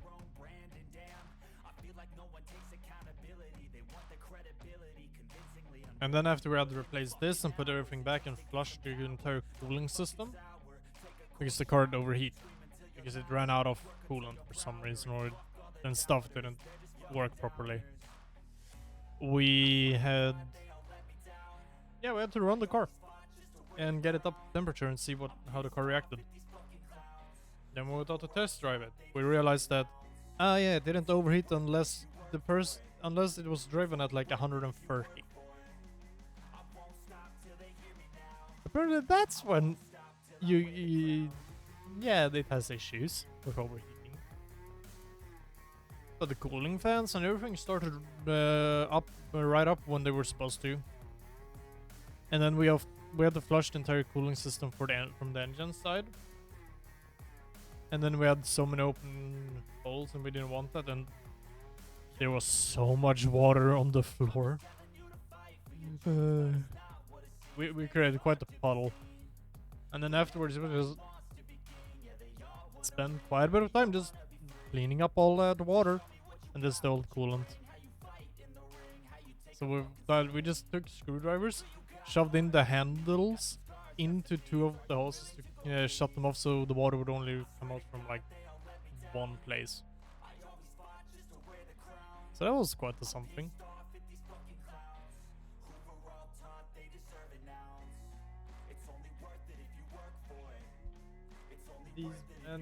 These bigger vehicles, they're not the most fun to work on, because most of the time when you need to do something at the engine, only way you can reach the engine is to disassemble the entire front of the car, the minivan. They're not the most fun to work on, because you can't really access stuff.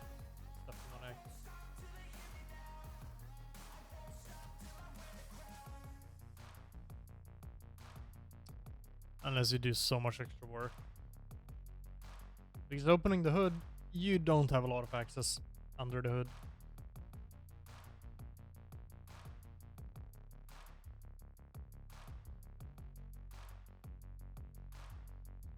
Which is sad and annoying.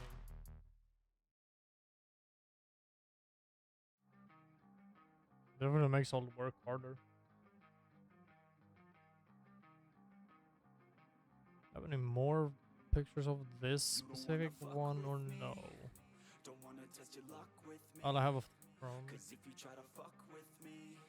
I'll take all your body parts to a fucking graveyard. 6 feet. I'm ostracized and traumatized by everything I'm not. Alright, I'm lost inside, and anything I say, you better listen up closely. Mostly, I'm the one and only. Bring it home slowly. Hand your boy the trophy. Patience is holy moly. I got him hating on me like Michael hates Toby. Force like I'm Obi. You know the one Kenobi. Force fed baloney by phonies. Just wanna rule the world. Call me Mr. Steel Girl. Easy gave me the referral. Now he's worried about a jail. Yeah, coming out strong. I've been here for a long time. Started off online, finish off all time. They can call me crazy cause I rap like I got rabies. I'm confident, not lazy, and I'm dominating lately. She want me like some pastries, I'ma give it. So yeah, this is the front end of it.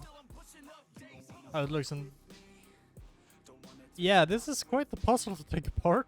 Then 2 days later, put it back together. Quite the puzzle. Put everything back together to the right place, and this has apparently been an accident and shitty repair job. So things didn't go together super well either.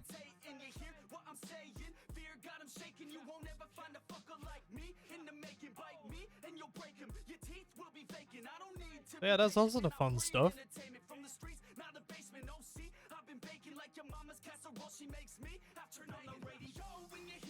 I'm like, not. Yeah, you don't put shit. If you don't repair it properly, yeah, it's not fun to be a mechanic and work on the car. It just means that things don't go together properly. It makes it more annoying. Yeah, it just adds challenges.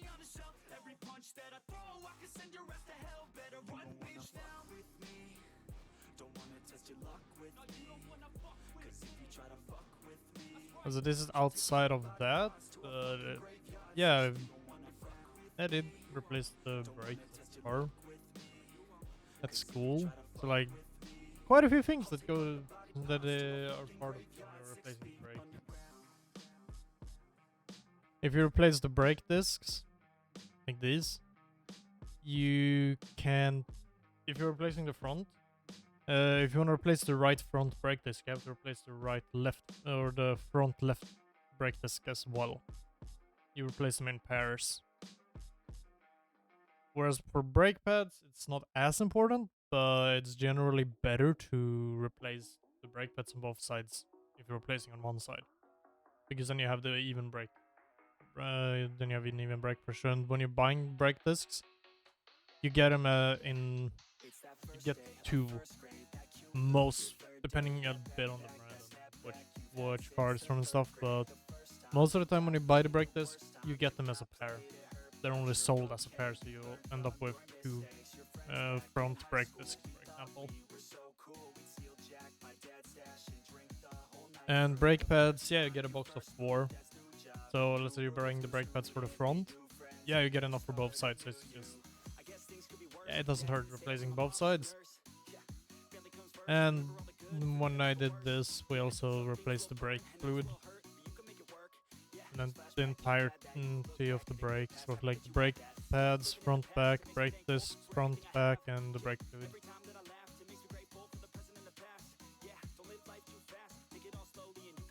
It actually looks, it does look real nice when it's done like this, when they're on. Fresh, clean brakes.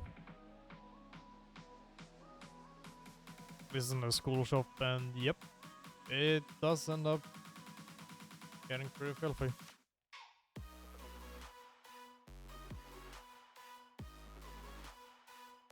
When you're working on cars with like, yeah, I mean, it's pretty obvious here.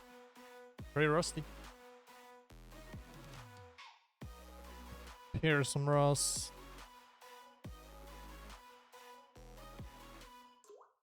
Here it's visible with the rust. Rust. There's rust. And I mean, this is my mom's car as well, but like, it's not very rusty.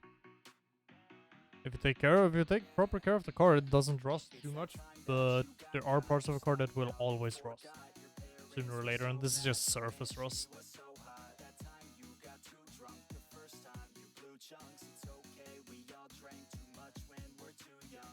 Like the entirety, and we haven't put the brake pads here yet. And here's the brake shield. This is on the rear. Yeah, this is the rear of the car. There's so many different things that goes together with this, but it is nice having like fresh, clean brakes in the car. And you're aware of the fact that the brakes are actually good. You're holding up good, braking the car good.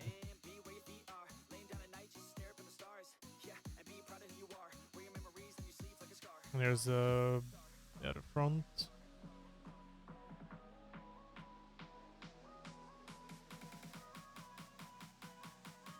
There's not a lot of different things with all.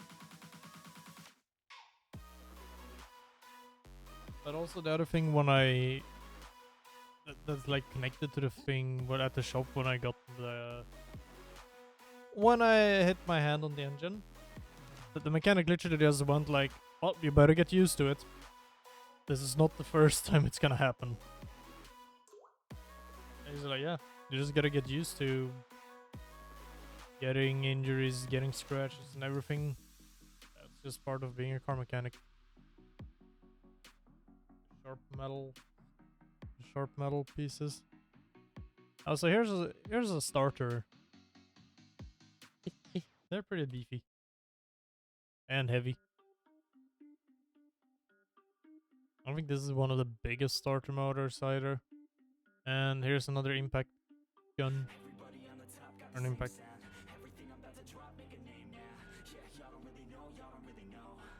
And the workbench.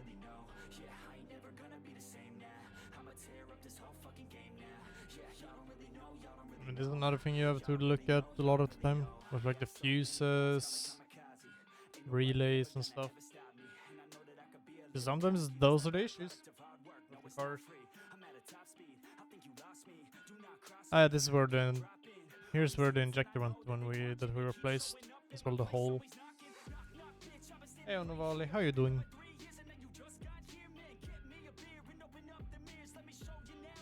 That injector was a pain in the ass. That I can say.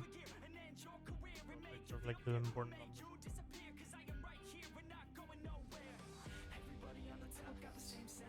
Again. Doing well. Everything's so tired though. I feel that though. I feel that. I'm pretty exhausted.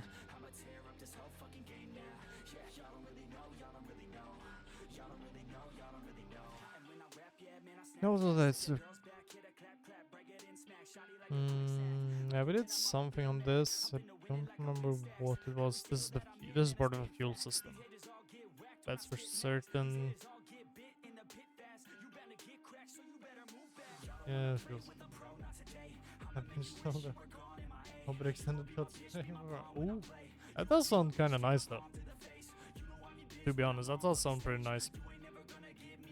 I mean, first day last week, I was pretty exhausted because I drove quite a while. It's 9 hours just straight sitting. Yeah, that'll do it. I didn't sit that long then, but like that was like 2 to 3 hours of driving. Basically constant driving of like 2 to 3 hours straight. That's pretty exhausting. And then the same one the same on last Saturday when I went home for my aunt. Same thing there. A lot of driving. Fucking exhausted. And then Burroughs homemade ramen. Oh, that's so good.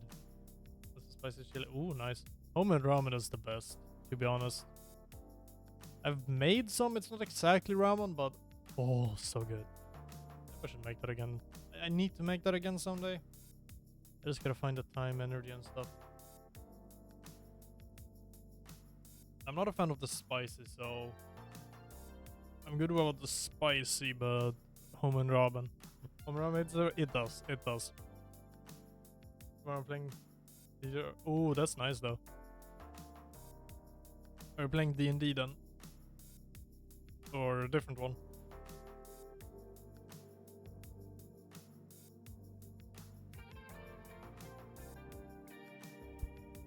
It'll be fantasy. Actually, that's cool. Like I started a little bit ago. It's been a while. We've been playing a few sessions now. I started a D&D campaign with some people. It's so fun. I'm just an artificer that is just up to shenanigans, and it's hilarious. D&D comes next week though. Nice. That's nice. I know we did something on this card. Don't remember what or what exactly it was we did, but wait, I think we replaced something to do with this. Don't remember.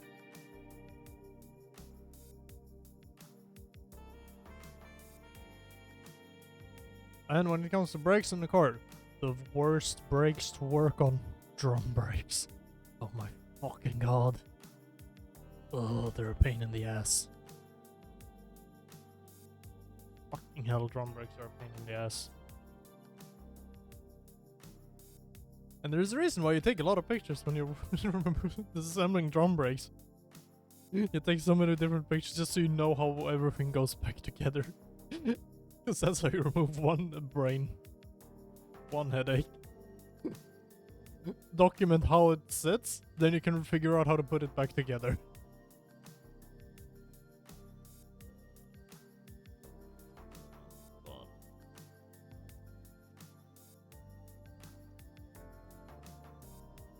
Such a pain to get. These fuckers are so annoying to put back together. Like, oh. Those are not fun.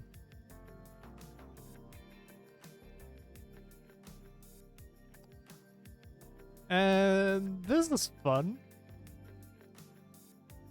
Electrical connections and shit. Made out of plastic. Whoopsie daisy. It got a bit crispy.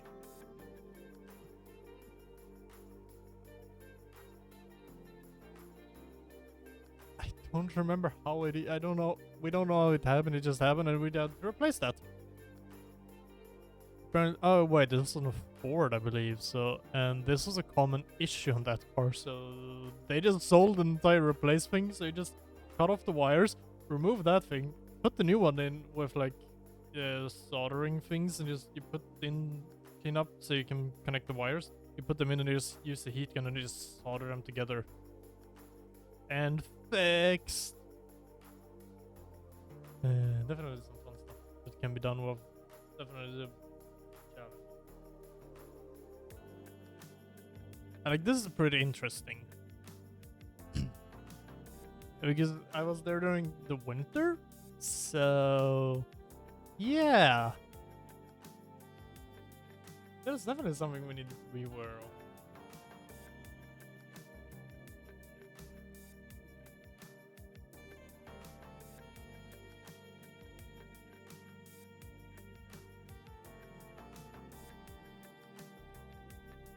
So yeah, not the most fun to push in a car when there was a lot of snow and ice on the ground.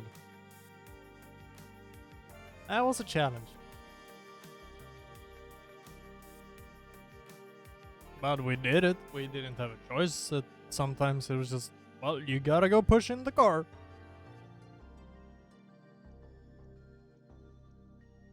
So we did. And the mechanic I was, I had this that I had as my handledare. Every time he was gonna he was slipped on some ice, he literally went where he said, straight up said, well, they almost died again. Or they almost died. If it happened the second time after the first time, he was like, oh, they almost died again. You gotta have some fun at times. No fear, I'm standing right here, eyes peer with my mind clear, never look. That was a big wrench. Never down, off the ground till I'm found. Hear the Big sound, ball. listen to me now, as the beat pounds. Every ounce of my effort pouring out, so you never have a doubt. Do you like me now? Am I good enough now? Should I get more loud to get hear the fucking sound? Oh no, I'm losing my shit again, having a fit again. Man, I'm forgetting when I used to have some friends. I used to play. This was a one big one. And yeah, that's just a random box they have in the room with just a random bunch of tools. And you can see my safety shoes with a steel toe cap on the front there. Not really allowed to be in the shop without them. Safety reasons. You don't want to lose your foot.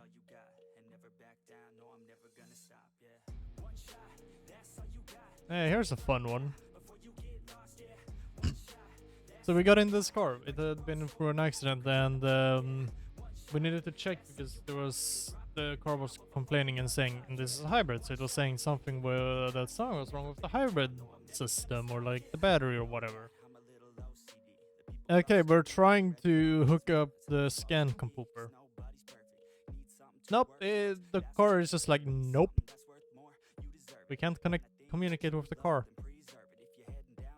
So in order to be able to check the trouble codes and see what's causing issues, we need to first troubleshoot, like go through the car and look for what's causing it so that we can communicate with the car with the computer.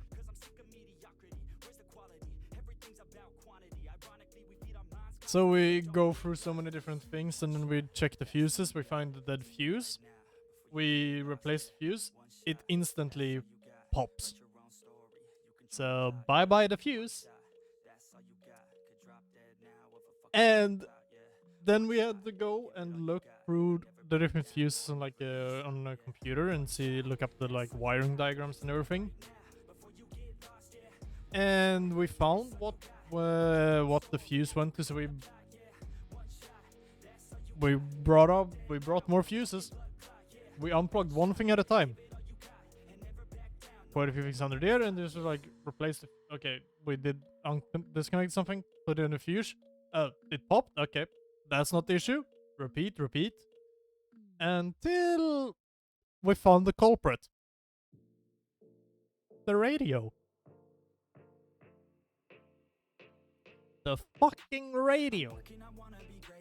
It short-circuited the entire fucking thing, and because that radio is connected to the same wiring that the OBC, the onboard OBD port is connected to, onboard diagnostic, it short-circuited the entire thing, so you couldn't hook up a computer to speak with the OBD, the onboard diagnostics of the car. So we could not see the fault codes because the radio short-circuited the entire thing. So then I was just sitting there removing all this plastic trim and stuff to be able to remove the radio. So we unplugged the radio, and then we tried it again. It worked. The fuse did not short-circuit. Then we plugged in the radio. Instant fuse pop. So then we just, alright, we know now what the issue was. We just disconnected the radio, and yeah, there was no longer any issues with the car. Except no radio. So yeah. Cars are stupid at times. And it's also a little bit annoying sometimes because you need to get your head in towards the pedals. So what do? Yeah, you put your back here on the dorsal. And you put your legs in 90 degrees so you're pushing up the rest of your body with your feet and legs. And then you just shove your head back in there. And then you just lay there and do the stuff. There are also other times where what you do instead, and this one is annoying, you take off your shoes, you move the seat as far back as possible. Even with this, you do that because you need to get more space. And then you basically jump into the car by laying down, shoving in your head under the steering wheel, laying on the seat, and then sending your feet upwards towards the roof, and then you just shove your head in towards the pedals. Gotta do what you gotta do.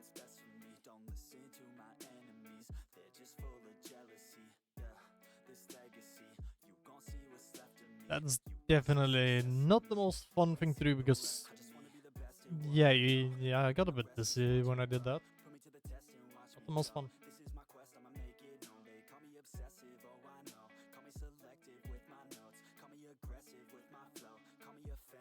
And yeah, it sure snowed a lot for us. That was a lot of snow here.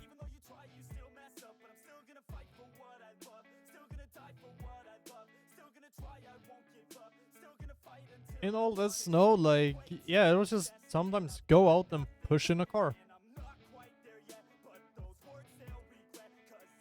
Or go out, remove some snow, push in the car.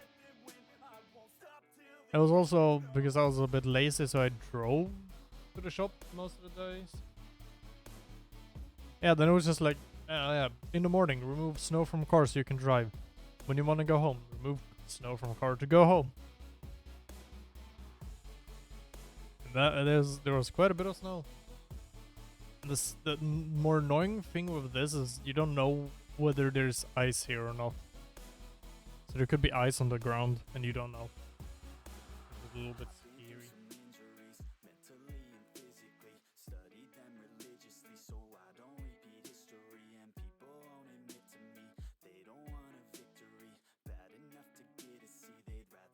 Yeah, that's definitely a little bit of a scary one.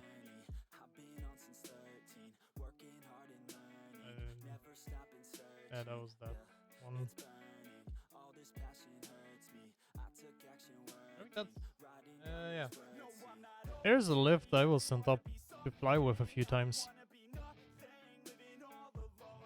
These are not the most common ones in the shop overall, but they are useful. They are handy. But making sure that you're driving up on them properly, that's a little bit of a challenge. And a different picture of it.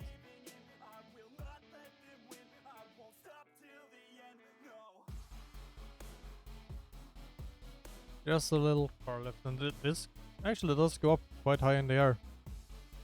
Like 2 meters, I think it does. You can send up a car and that weighs like a maximum of 3.5 tons. It's a pretty heavy car.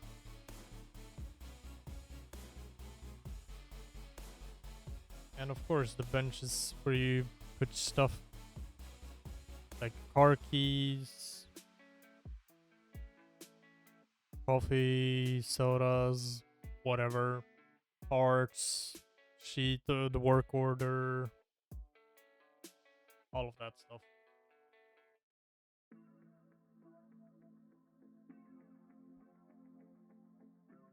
Wait, there was one. There's one more. Growing up ain't easy. Too many things to do weekly. Too many thoughts to think deeply. Too many thoughts to be sleeping. Yeah. Oh my God, I'm not eating. I feel so empty. I'm receiving.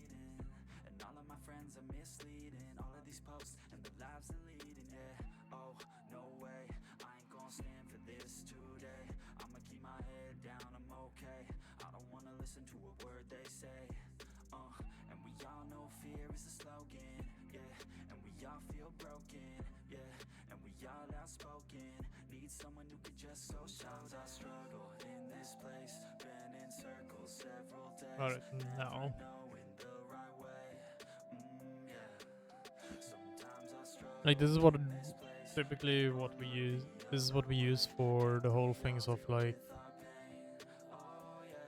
yeah, when we're doing a service of a car, you print out a service order, like the point with like the different things you do on the service, and then you just check them off as you have done them.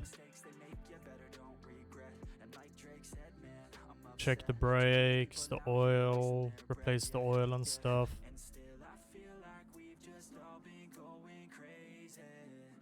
Yeah, quite a few things to do that you do on a car, especially on the service. You need to make sure that the car is actually legal and safe to drive, and take care of the car. Sometimes I struggle in this place, been in circles several days, never knowing the right way, yeah. Sometimes I struggle in this place, people look the There's anything more. and we all deal More with I have our from pain, this. yeah. Sometimes I But I can share a little bit of a annoying story that I have from school, where me and the two classmates were working in a group.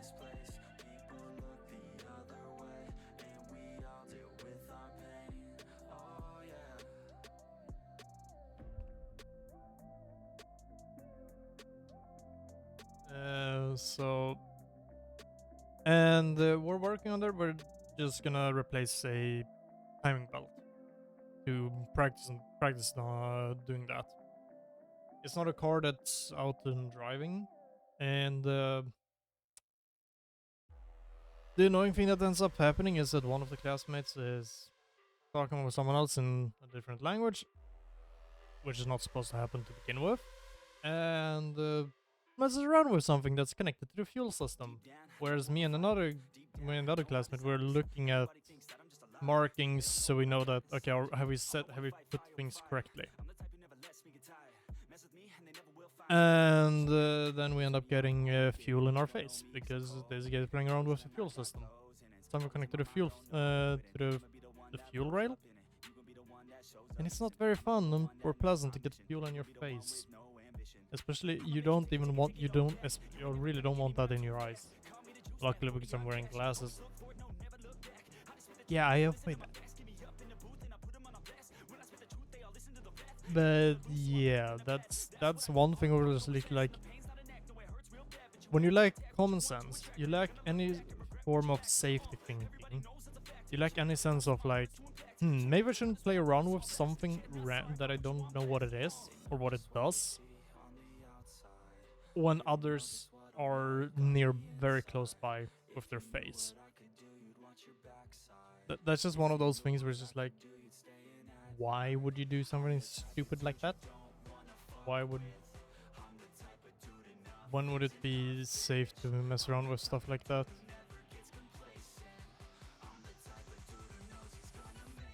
It's just weird and stupid. That's definitely one of the more frustrating things that can happen. It's a different story when you're at the shop and you're working on something connected to the fuel system and you accidentally spray yourself with the fuel. So then you're working on that and you're aware of the risks. But that's another thing. Do risk assessment. Realize, okay, what can happen? What are the risks of doing this? Like there are things you don't mess around with when it comes to, oh yes, you're working on cars. Or you need to keep things away from you. Stay safe. One thing with like working on the engine, you accidentally, a bolt is on hard, you manage to get loose and your hand flies up and hits a hard, somewhat sharp piece of metal at high speed because the bolt let out and you were using a lot of force. Your hand will heal. That wound will heal. Sure, it will hurt a bit, but your hand will heal. get shit in your eye, yeah, you can easily get blind. There are of course a lot of things you can do to avoid stuff happening. You can wear gloves. That'll add a bit of extra protection. For hands when you're working. You're working. Let's say that you're working on a fuel system, or like where there's a chance that something might spill on my face. You can wear safety glasses, like block it so that stuff can't get to your face instead. Annoyingly for me, that's hard to wear because most things don't fit properly when you already wear glasses.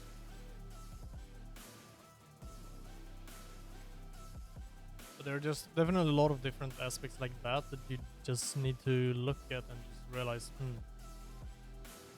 yeah, this is not the best choice.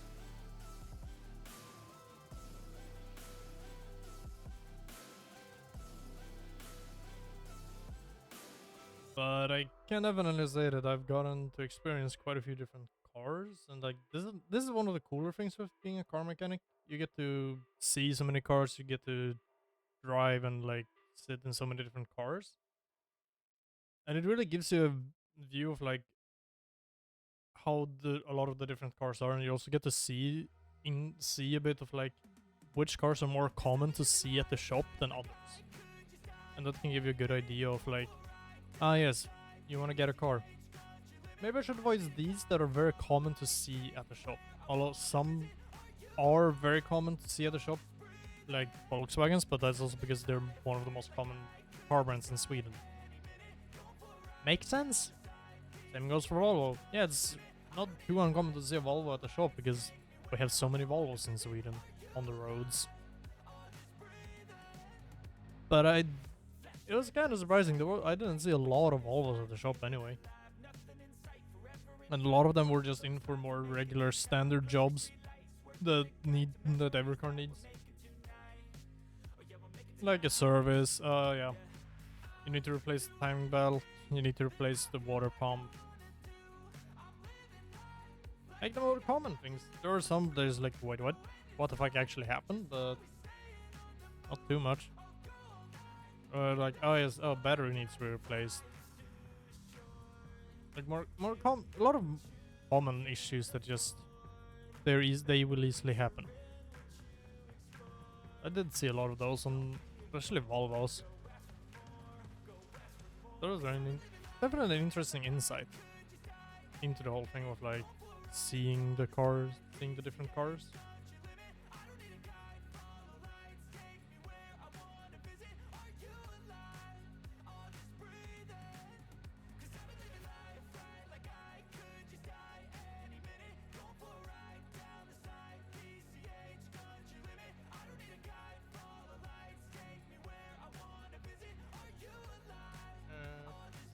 Yeah, I think this is a pretty good time to look at ending stream. I don't have too much more to say, and I don't know what more to do. And I'm starting to get a bit tired. So I think that's smart. I think it's smart to end here then. Do I have anyone to rate? That's the question.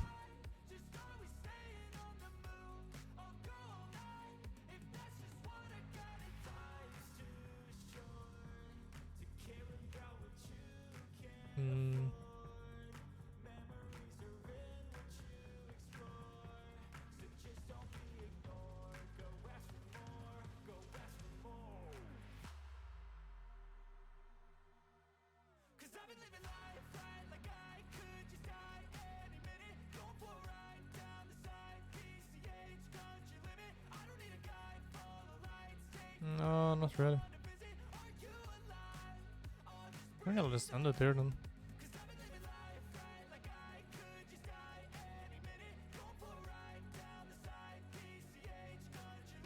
Yeah, thanks for stopping by, and I hope you enjoyed some of the like the wild stories, and there's like the stupidity that happened, like the shop experience.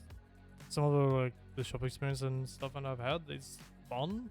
It's definitely been fun. I miss being at the shop right now.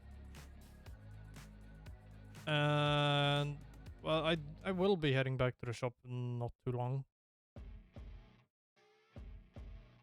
And it's also nice with like I'm just getting closer and closer to being done with like school, with studies, which means that I'm actually getting close. I'm just getting closer and closer to reaching a better financial state where I will be able to get a bit more stability with that, and just also getting out and like working and like being in a job daily. That's gonna be more fun, and it's definitely been a challenging. It's definitely challenging being in a shop and working on cars, and you need to do a lot of problem solving and figure out what the issues are.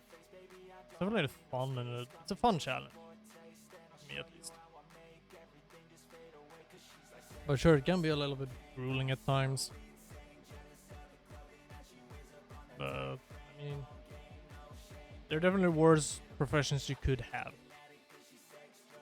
And like one nice thing with this is there isn't a lot of like contact with customers, so you as a mechanic don't really need to deal with potentially angry customers or customers that can be a bit of an annoyance to deal with.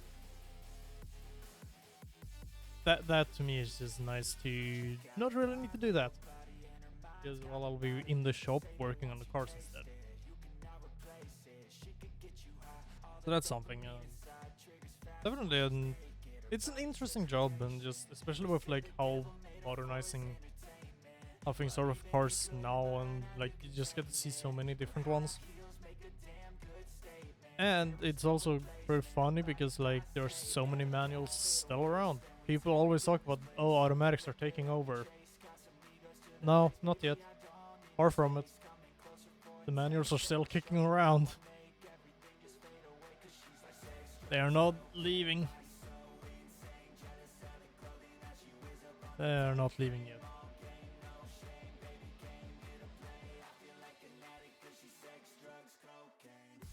Alright, actually, wait, let me check.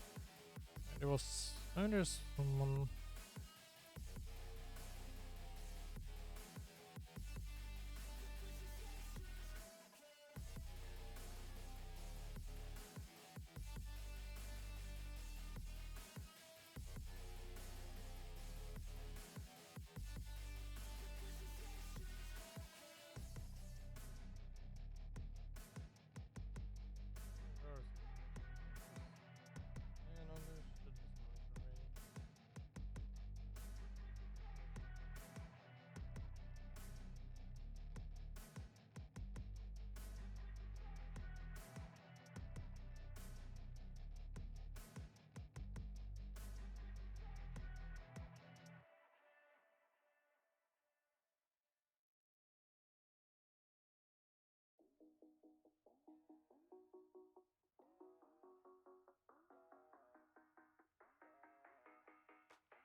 It's that first day of first grade, that cute girl, your third day, that backpack, that snapback you've had since the third grade. The first time you got laid, the worst time you got played. It hurt, but you're okay, you learn from your mistakes. Your friends back in high school, we thought we were so cool. We'd steal Jack, my dad's stash, and drink the whole night through. The first time you first moved, that's new job, a new roof. I know what to read.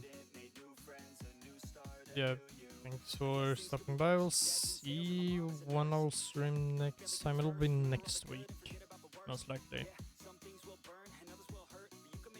Yeah, next week. Got some stuff to do this weekend and so on. We'll see how things go.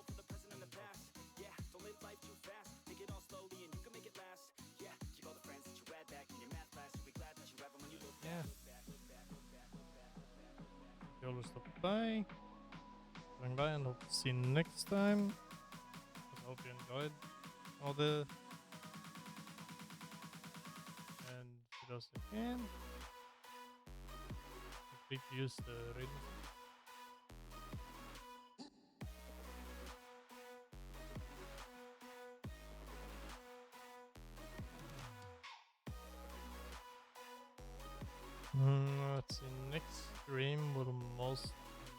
Yeah, it'll be some gaming again.